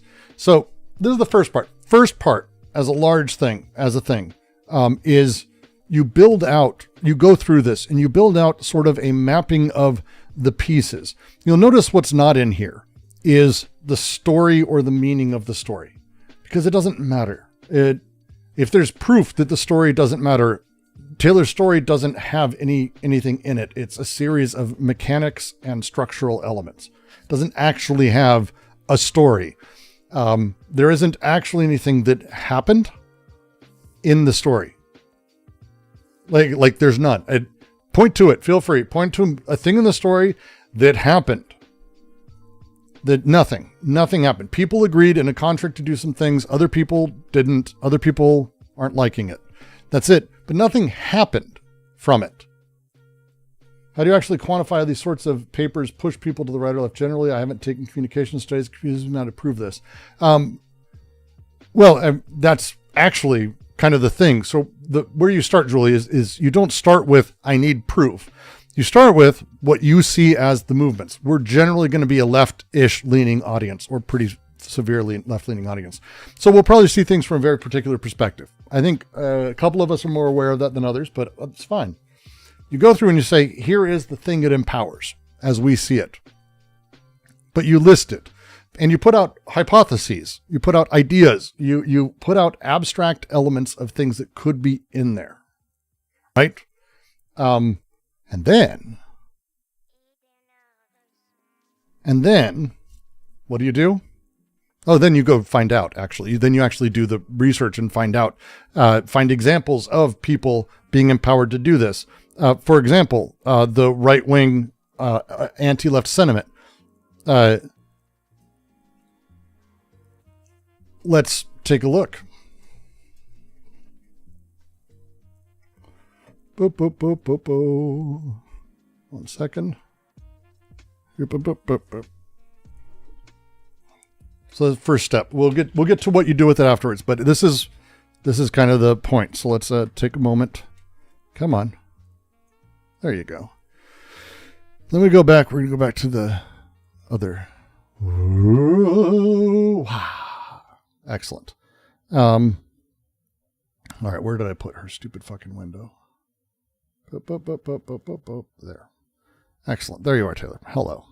Let's go find out what the Daily Wire has to say about this. Not their founding. You're seeing my earlier searches on things. Let's take a look at the Daily Wire. Can we search the site? We can. Let's see. Chorus.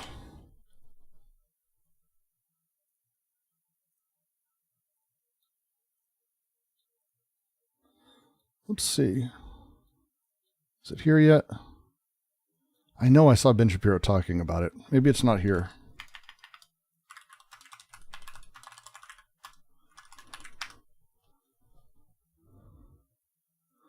See, reacts to the Miami Boys Choir. That is not what I think he was probably hoping that would be. I hate you. I hate all this stuff. You can't find anything. Well, let's see. Gross. Why is that recommended to me? Pass.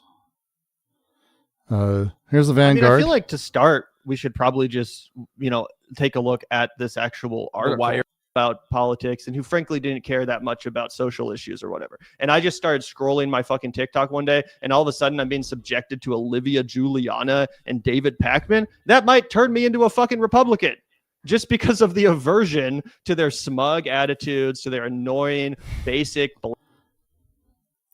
Resentment is a powerful bitch. It is. It's a lot. Man, I watched this whole thing. There's so much here. And it's so gross. Like, again, Sunday's video on Will to Power, by the way, you should watch it. It's quite good. Anti-left wing sentiment gives you anxiety. Join the fucking club. So if it's not chorus would be the tag, then let's find a Wired piece then. What's the Wired piece's title? All right, Wired, Dark Money Group, Democrats.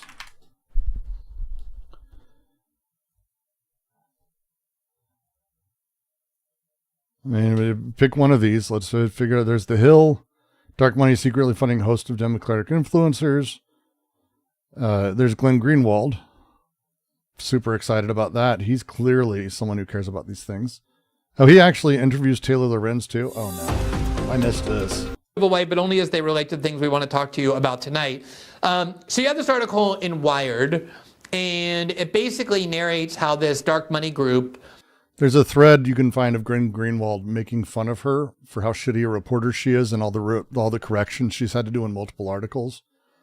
So, Glenn being Glenn is paying Democratic Party influencers, content creators, podcasters who generally support the Democratic Party, money in secret, meaning requiring them to keep it secret.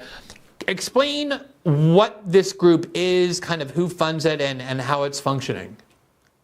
Yeah, so the 1630 Fund is this massive, powerful, liberal, dark money group that sprung up in the wake of Citizens United. And this is when dark money really started to become a big thing in politics. Really, I mean, I think Citizens United was 2009, but it was really in the 2010s that these groups started to emerge and start doing funding. Now, they're mostly on the right. A lot of dark money is on the right, but this specific dark money group funds liberal causes. So they raised, I think,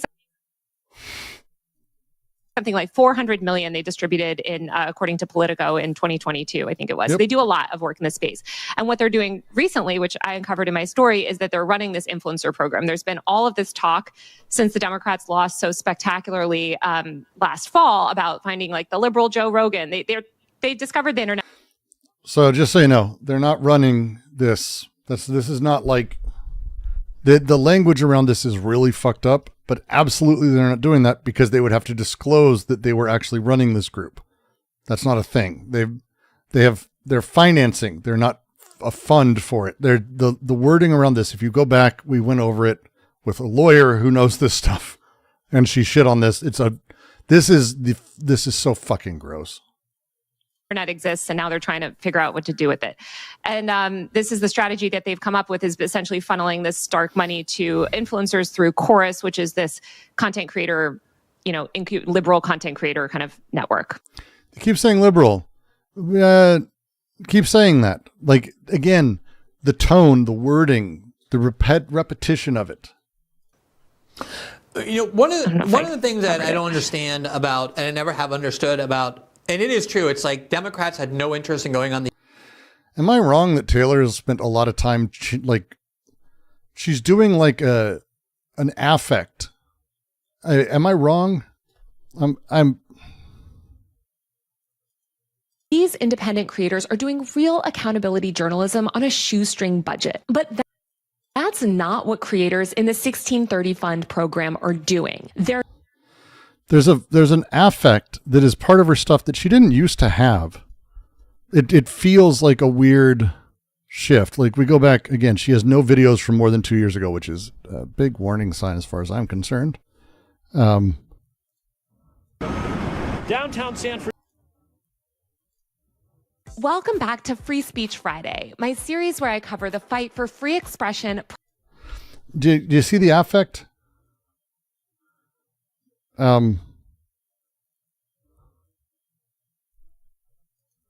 Welcome back to Free Speech Friday, my series where I cover the fight for free expression, privacy, and civil rights online.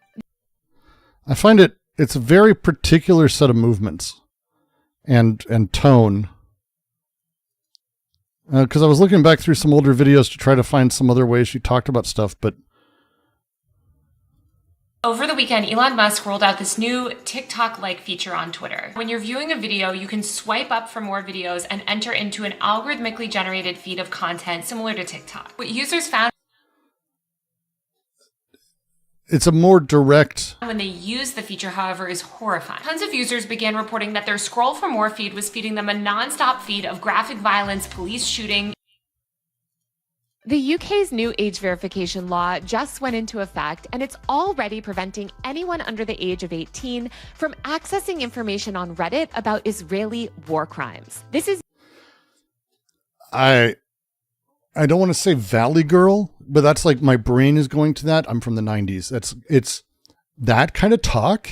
It's like that. I hear Zoomers do it a lot. It's a Zoomer affect. Come on, kids, help me with that, please. It feels like it's a kid affect. Hey, guys, we're doing that thing, and I'm just going to talk about that for a moment, right? It's got that, but you didn't used to do this. Animal brutality and other really disturbing types of content. An NBC report on this found that the majority of the videos were posted in the past 48 hours since Musk tweeted, and a lot of these videos have already amassed millions of views. Elon Musk seems aware of all of this. On Sunday, he posted a tweet saying that some of the recommended... That's her 2 years ago. So this is not like this is not a slow change. This is yet another example of why these kids' online safety age verification issues aside, these age verification systems are going to lead to devastating censorship of our news and information landscape.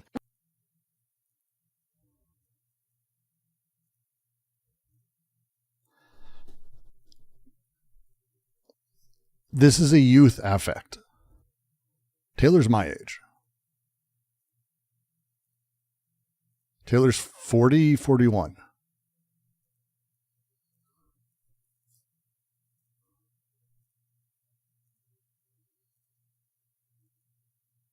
Like we could have gone to high school together.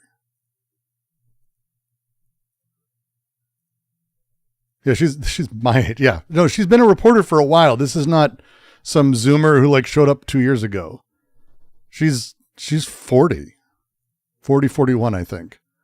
But again, here, this 2 years ago, this is like videos in the feed might be, quote, quite edgy, which is pretty much the understatement of a century. Users who have been encountering this content are that's, to me, millennial affect. Horrified, and they've been tweeting at Musk, begging him to fix this algorithm. One user even said that they saw a video of somebody getting shot in the back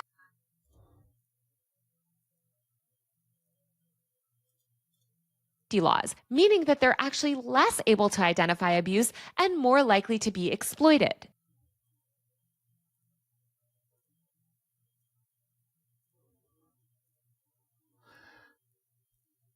Am I wrong to think that's like, here's this one. Let's see. She has a long bit at the end where she talks, and she loves putting clips over herself. Let's find a long section where she talks for a while. There. Money is coming from. And with influencers, we should know where their money is coming from too. Of course.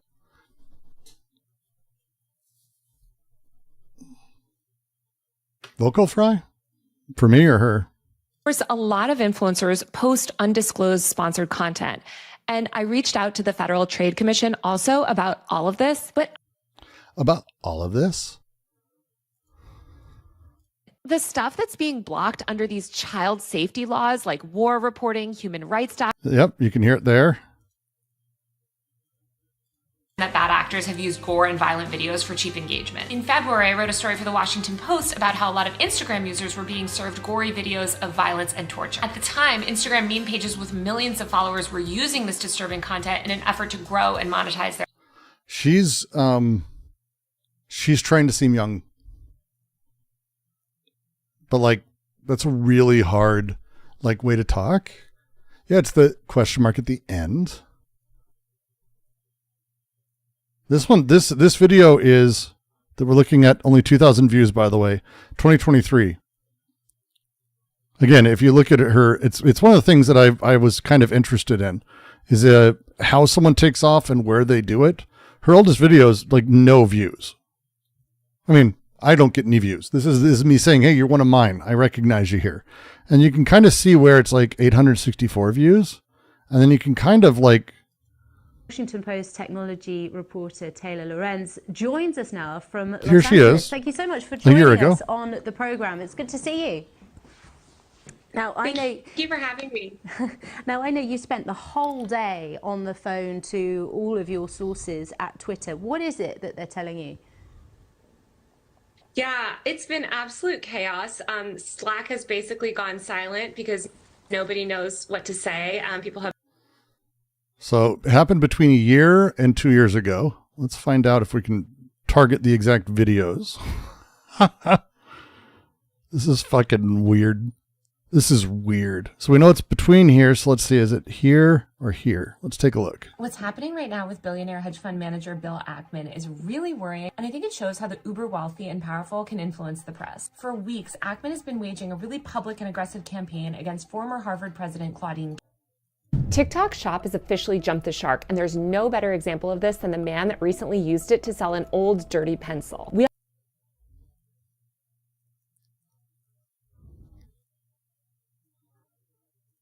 She went a year ago from this video to being an investigative journalist, cracking open dark money secrets.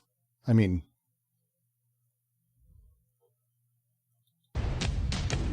Okay, if you're on social, pretending that they have brand deals with luxury brands or aspirational brands because it's seen as such a status symbol to have a brand deal. And if they do that, then maybe another brand will want to catch on? Yes, exactly.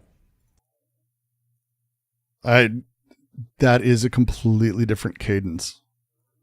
That's crazy to watch. It's just weird to see. So it was here to here. So let's take a look at these two. Have you seen the viral tweets from that guy claiming he heard Jewish people talking and digging below his apartment last fall? Well, he's completely full of shit, and amplifying this man is a really bad idea. Since the story of the time, it's not there. It's not the beginning of it. It's really one of the things, and it's like a reverse Elizabeth Holmes. Elizabeth Holmes had a higher pitched voice, and she'd talk like this all the time. I'm Elizabeth Holmes, and I'm a big, strong man. That kind of thing, because she thought men would take her more seriously. The opposite. This feels like the opposite. I'm going to show you exactly why it's so hard to debunk misinformation on the internet. Yesterday, I posted a video fact-checking this absurd story about this man. Tunnel under the Jewish synagogue in Crown Heights broke on Monday. This man, Rich. Okay, so these videos were January 11th to January 13th. And apparently on the 12th, she was hit in the head with a frying pan like Fred Flintstone and became someone else. That's fucking 1 day apart. That's 1 day apart. Richard has been getting tons of attention for quote tweeting old posts of his. Where like you can see she's starting to do it, but she's not. She's not fully doing it quite yet. He claims he was hearing Yiddish under the floor of his New York City apartment and people digging beneath him. His posts blew up, and soon Richard was getting cited. A man on Twitter was claiming that he heard Jewish people digging below his apartment months before tunnels were. Wait, is this the same video?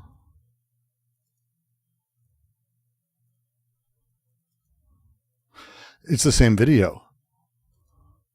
Are they the same No. Was she testing? Was she A/B testing her personality here? I mean, that'd be a clever thing to do.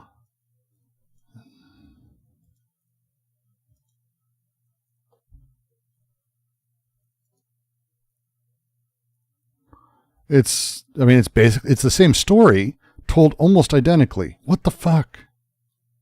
Were discovered in Crown Heights. Please watch my last video because everything this man is claiming is a lie. But in the past 24 hours, this story has somehow spread even further than I could have ever imagined. TikTok's uncritically promoting this white nationalism. I'm fascinated by this. In news programs and in media all over the internet. Many articles characterized Richard as Washington Post technology. I am fascinated by this now. So there's an affect of younger, compiled from TikToks. I mean, this was her YouTube channel. I'm fascinated by it. And you can see the personality change is just huge. What's happening right now with billionaire hedge fund manager Bill Ackman is really worrying, and I think it shows how the uber wealthy and powerful can influence the press. For weeks, Ackman has been waging a really public and aggressive campaign against former Harvard president Claudine Gay. His whole beef with her started because he felt like she didn't take a strong... It's so fascinating when this happens.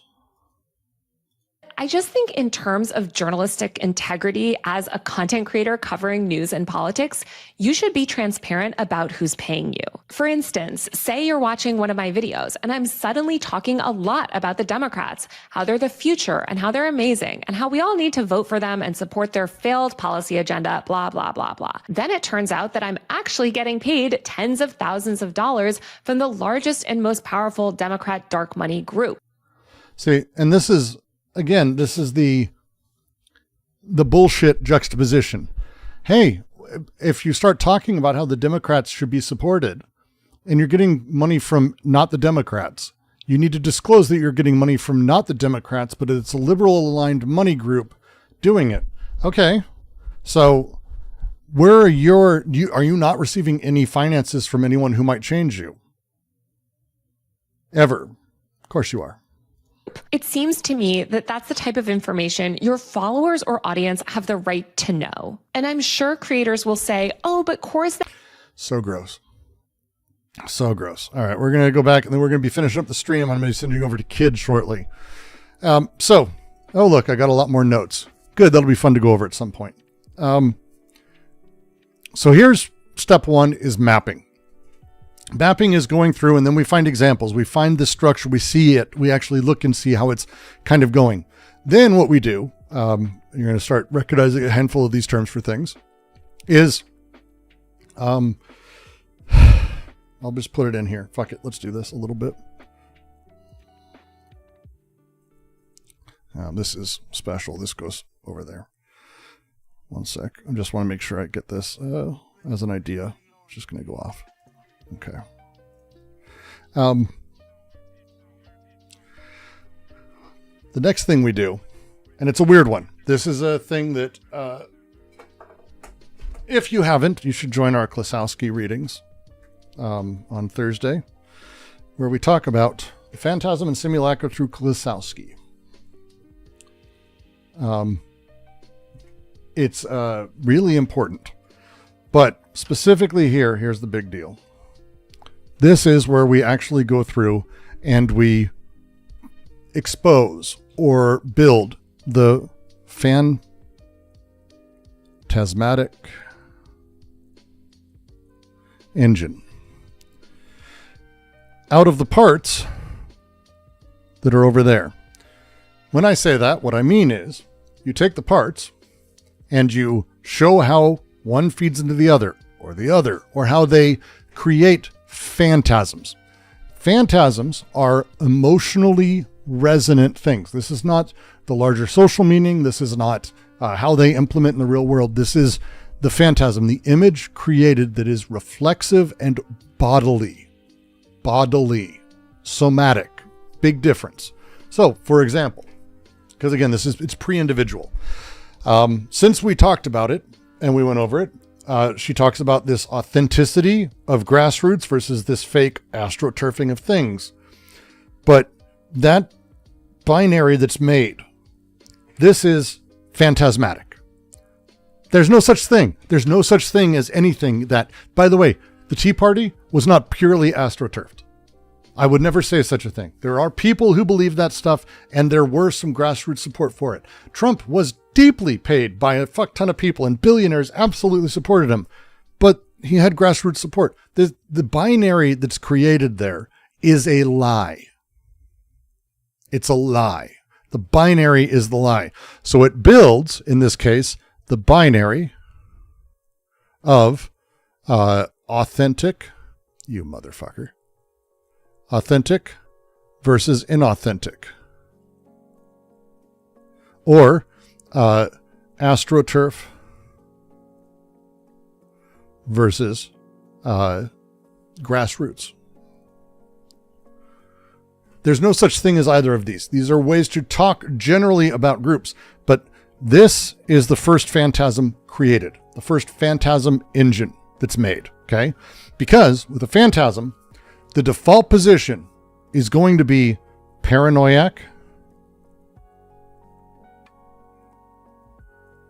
which means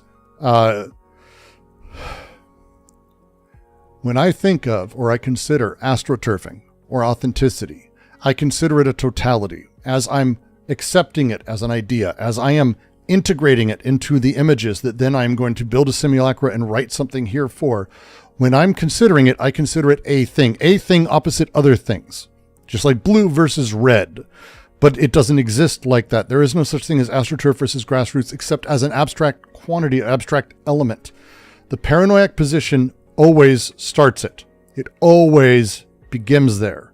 And as such, everything is then organized around these elements. I'm just showing you how phantasmatic engine works as I sort of have conceived of it. So the default position, so you could say like this is start. This is Monopoly we're playing. This is start. The paranoiac position of certainty.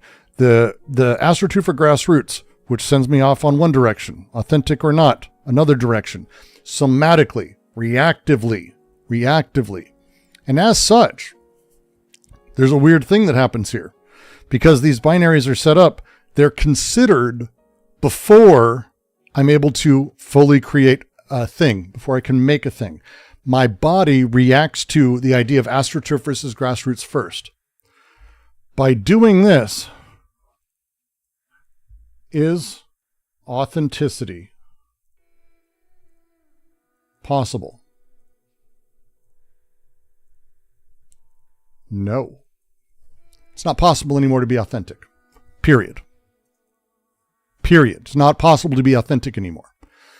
Because you're bodily considering one of two binaries. Your emergent position, because it's not even authenticity we're really talking about. Authenticity is a step in for emergent impulses. You want to interact with the world, you want to do things. You are emergently doing that until you're placed into binaries of either or.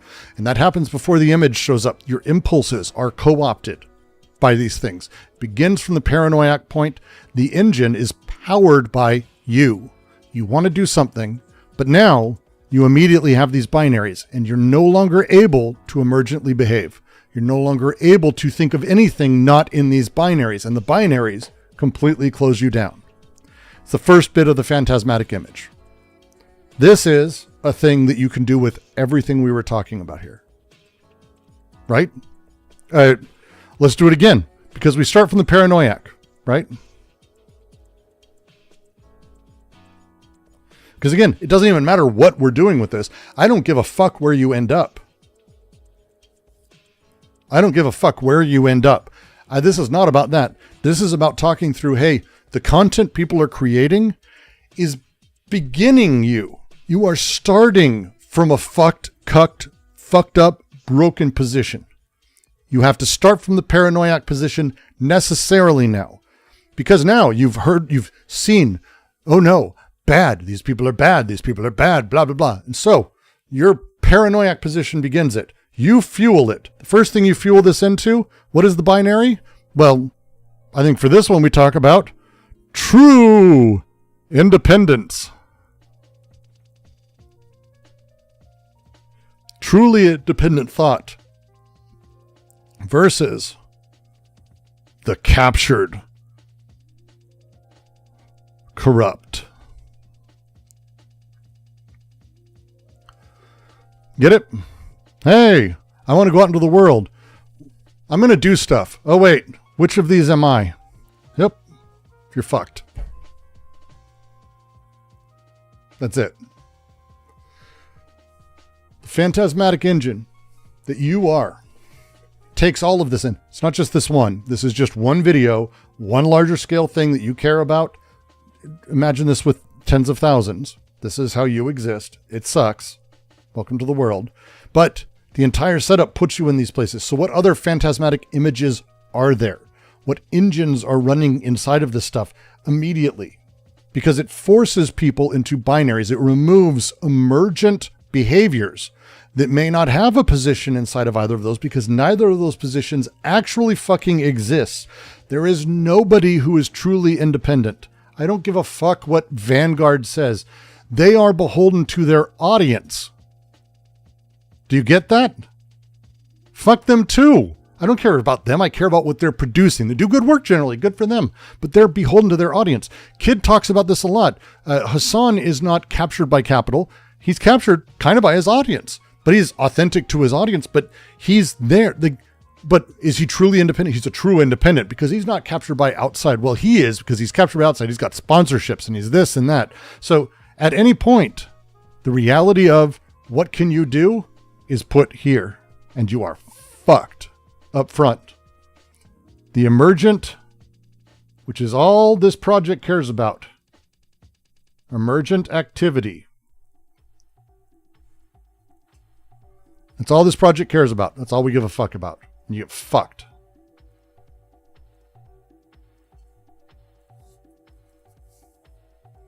Okay?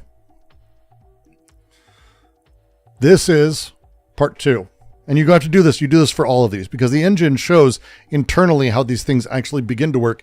And through this, you can actually develop and work backwards by looking through because again, so far, all the stuff that we have on the left, these are just indices. These aren't full selections of things. It's critique, redundancy of this, excess data of that. Apparently a lot more things you people are writing. Look at you.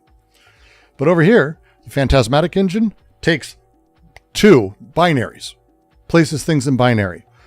From the paranoiac position that who knows, and that who seeks to know, I must understand what I can be, places them against each other, and then we can understand how people place themselves. Hassan is dependent on Twitch, though. I mean, Hassan is dependent. Like, that's kind of my point, is there's no such thing as a true independent, but also there's not a such thing as a captured corrupt. What does that mean? There's a silly version of it, the person who will effectively do anything for money because they're a gigantic whore for it. The right has a few of those people ostensibly, but they have rules. They have their own internal things of what they will or won't do. Some of it is very depressing. Dave Rubin, basically being a gay man, adopting people, told he's an abomination by everyone he works with. He ate shit to do that. That's really gross. That would be, yeah, but there's going to be lines. He wouldn't say that homosexuality is wrong. He wouldn't say that he shouldn't be allowed to do that. He's captured to a point. But again, that's not how people work. It's not how any of these things work. So this crushes emergent activity. And this is underneath it. The phantasmatic image is the big deal. From here, I think what you do is you start asking questions that I think are important. Okay? These are the questions I think you go for. I've already done some of this work, by the way, if you can't tell, and a few others. But we're going to do more. Because again, this is the idea of building out the system.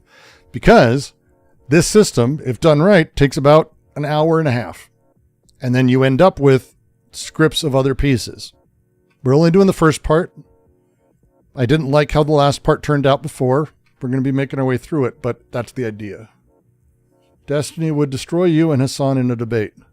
I don't care. I don't debate. I don't believe in it. Trump is your president. Trump is a penis. Trump has the power. Okay. And you get to go away. Have fun. That was fun for you. Glad you're having a good time. Best of luck. The questions you can ask. First one I would ask is, if this is maximally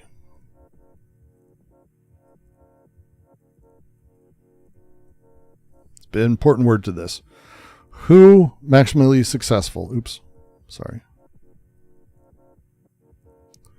Who wins? It's kind of the important question to ask. Who wins if it's maximally successful? And when I mean wins, I mean like game overall. Like that's the idea. Who wins? The attention economy.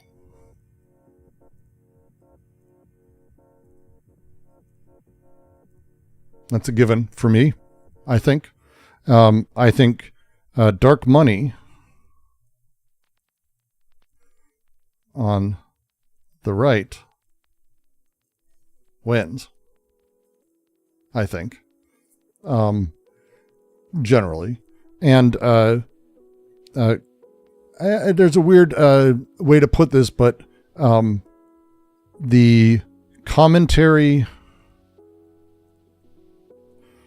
over organizing group wins. Right? That's how I'd phrase it. Boop, boop, boop, boop, boop, boop, boop.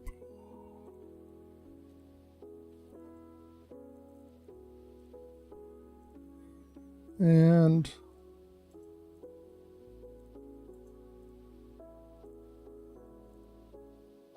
I don't know what you're doing.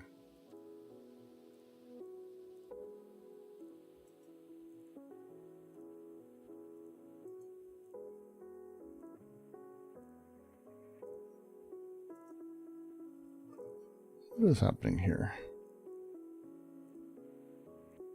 Okay.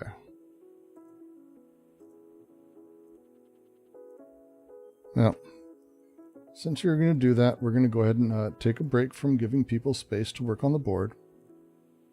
If that sounds good to you. Hope it does.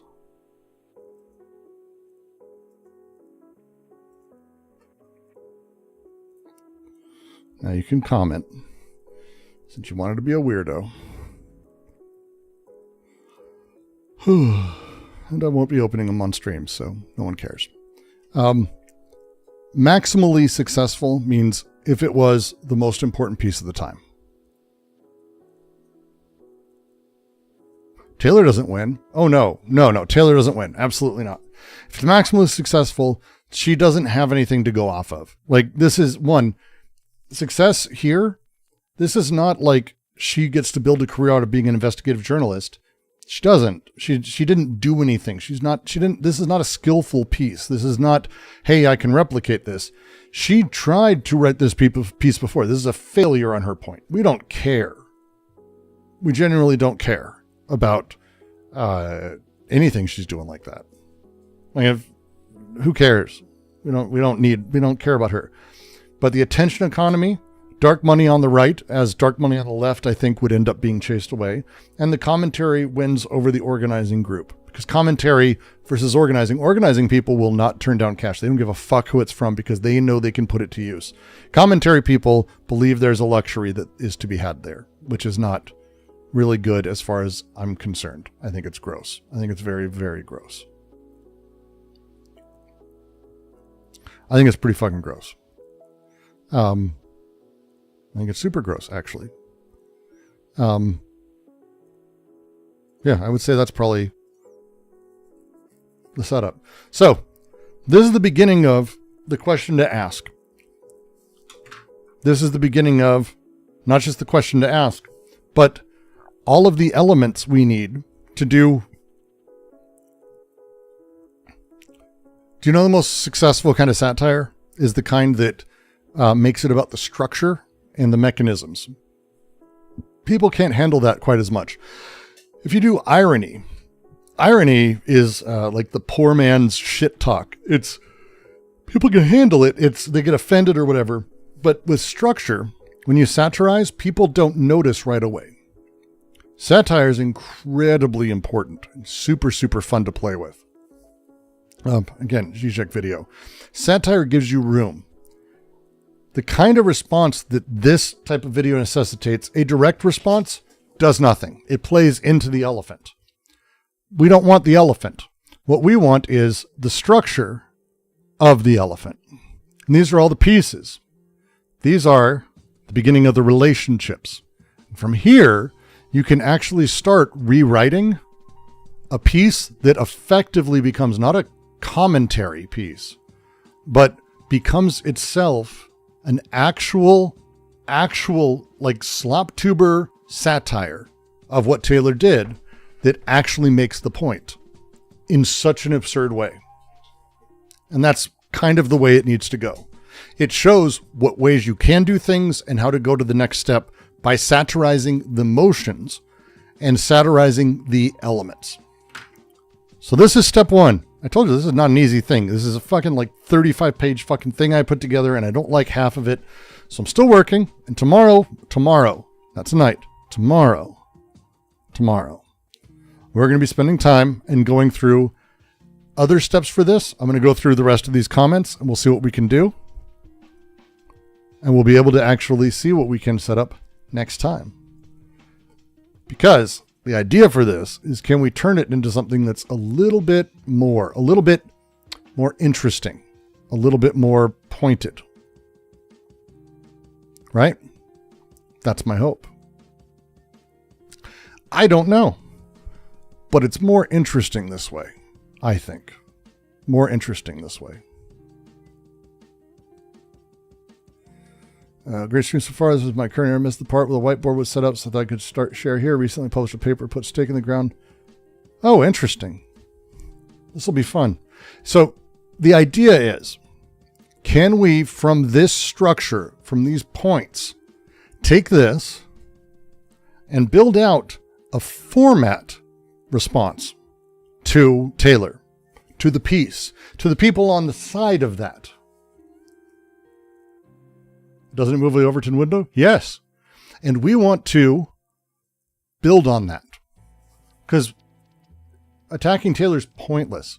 If you haven't seen the responses to my philosophy tube takedown, I think that was when I was convinced it's pointless. The Michael Burns people who are like absolutely out over their skis when it comes to philosophy, coming and commenting, they don't care. These people don't give a fuck. The plastic pills people don't give a shit about any of this stuff. The response does nothing. But if we actually structurally go after what they're invested in and rebuild it, that feels like something. Because that's the stuff that gets people angry. That's the stuff that gets people incensed. That's the stuff that actually forces them to deal with their own shit. Just my opinion. I could be wrong. Just my opinion. But we'll see. We'll see. It has been great, though. And I generally have enjoyed most of this. This has been generally pretty great. For the most part, we're going to be trying to do something. This was a lot. At some point after I do the next stream and we talk through more of it, I'm going to be sending a couple in Discord groups to go through it, to go through the process, to talk through it, how we word it, so I can turn it into a more official document and response. It's tomorrow somewhere. It is not tomorrow here. It's going to be at least 14 hours away before I do this another stream. I'm hoping to watch Superman with my kid tomorrow, so it may be an early stream and I may be late. I don't know. But the goal with this is to play and see what we can build. If you have any interest in supporting this, you are free to actually fucking support it with your work. We've got some really interesting projects in the QC. This is my baby right now. We also have a handful of other really weird ones, some really great readings. And of course, you're absolutely able to join at any point and help with all of this. We would love it. Discord.gg/DGQC. If you want to be able to support financially, like, for example, Simon Pierre Dubé, I appreciate the $2 Canadian. Thank you much. You're making me analyze things. Oh, it's very kind. You're making me better analyze things, so it works out. If you can't support with money, super chats and memberships are great. Patreon is the best. It helps me be able to pay for things like the Miro board, so everyone can use it without having to pay for the fucking tool. With any luck at some point, hosting more things. With any luck, actually being able to pay for rent. All that would be lovely. It would be great. Patreon.com/DGQC. Thank you so much. For now, I'm going to be sending you over to Kid Not Ken, who is doing a marathon. He will be requesting you to also support him, or else his stream will stop. Scream at him, scream at him, scream at him for all kinds of things. And he will generally support you. Be kind. He's a good dude. And I tend to like most of his shit. But with that, I guess I'll see you when I see you soon enough.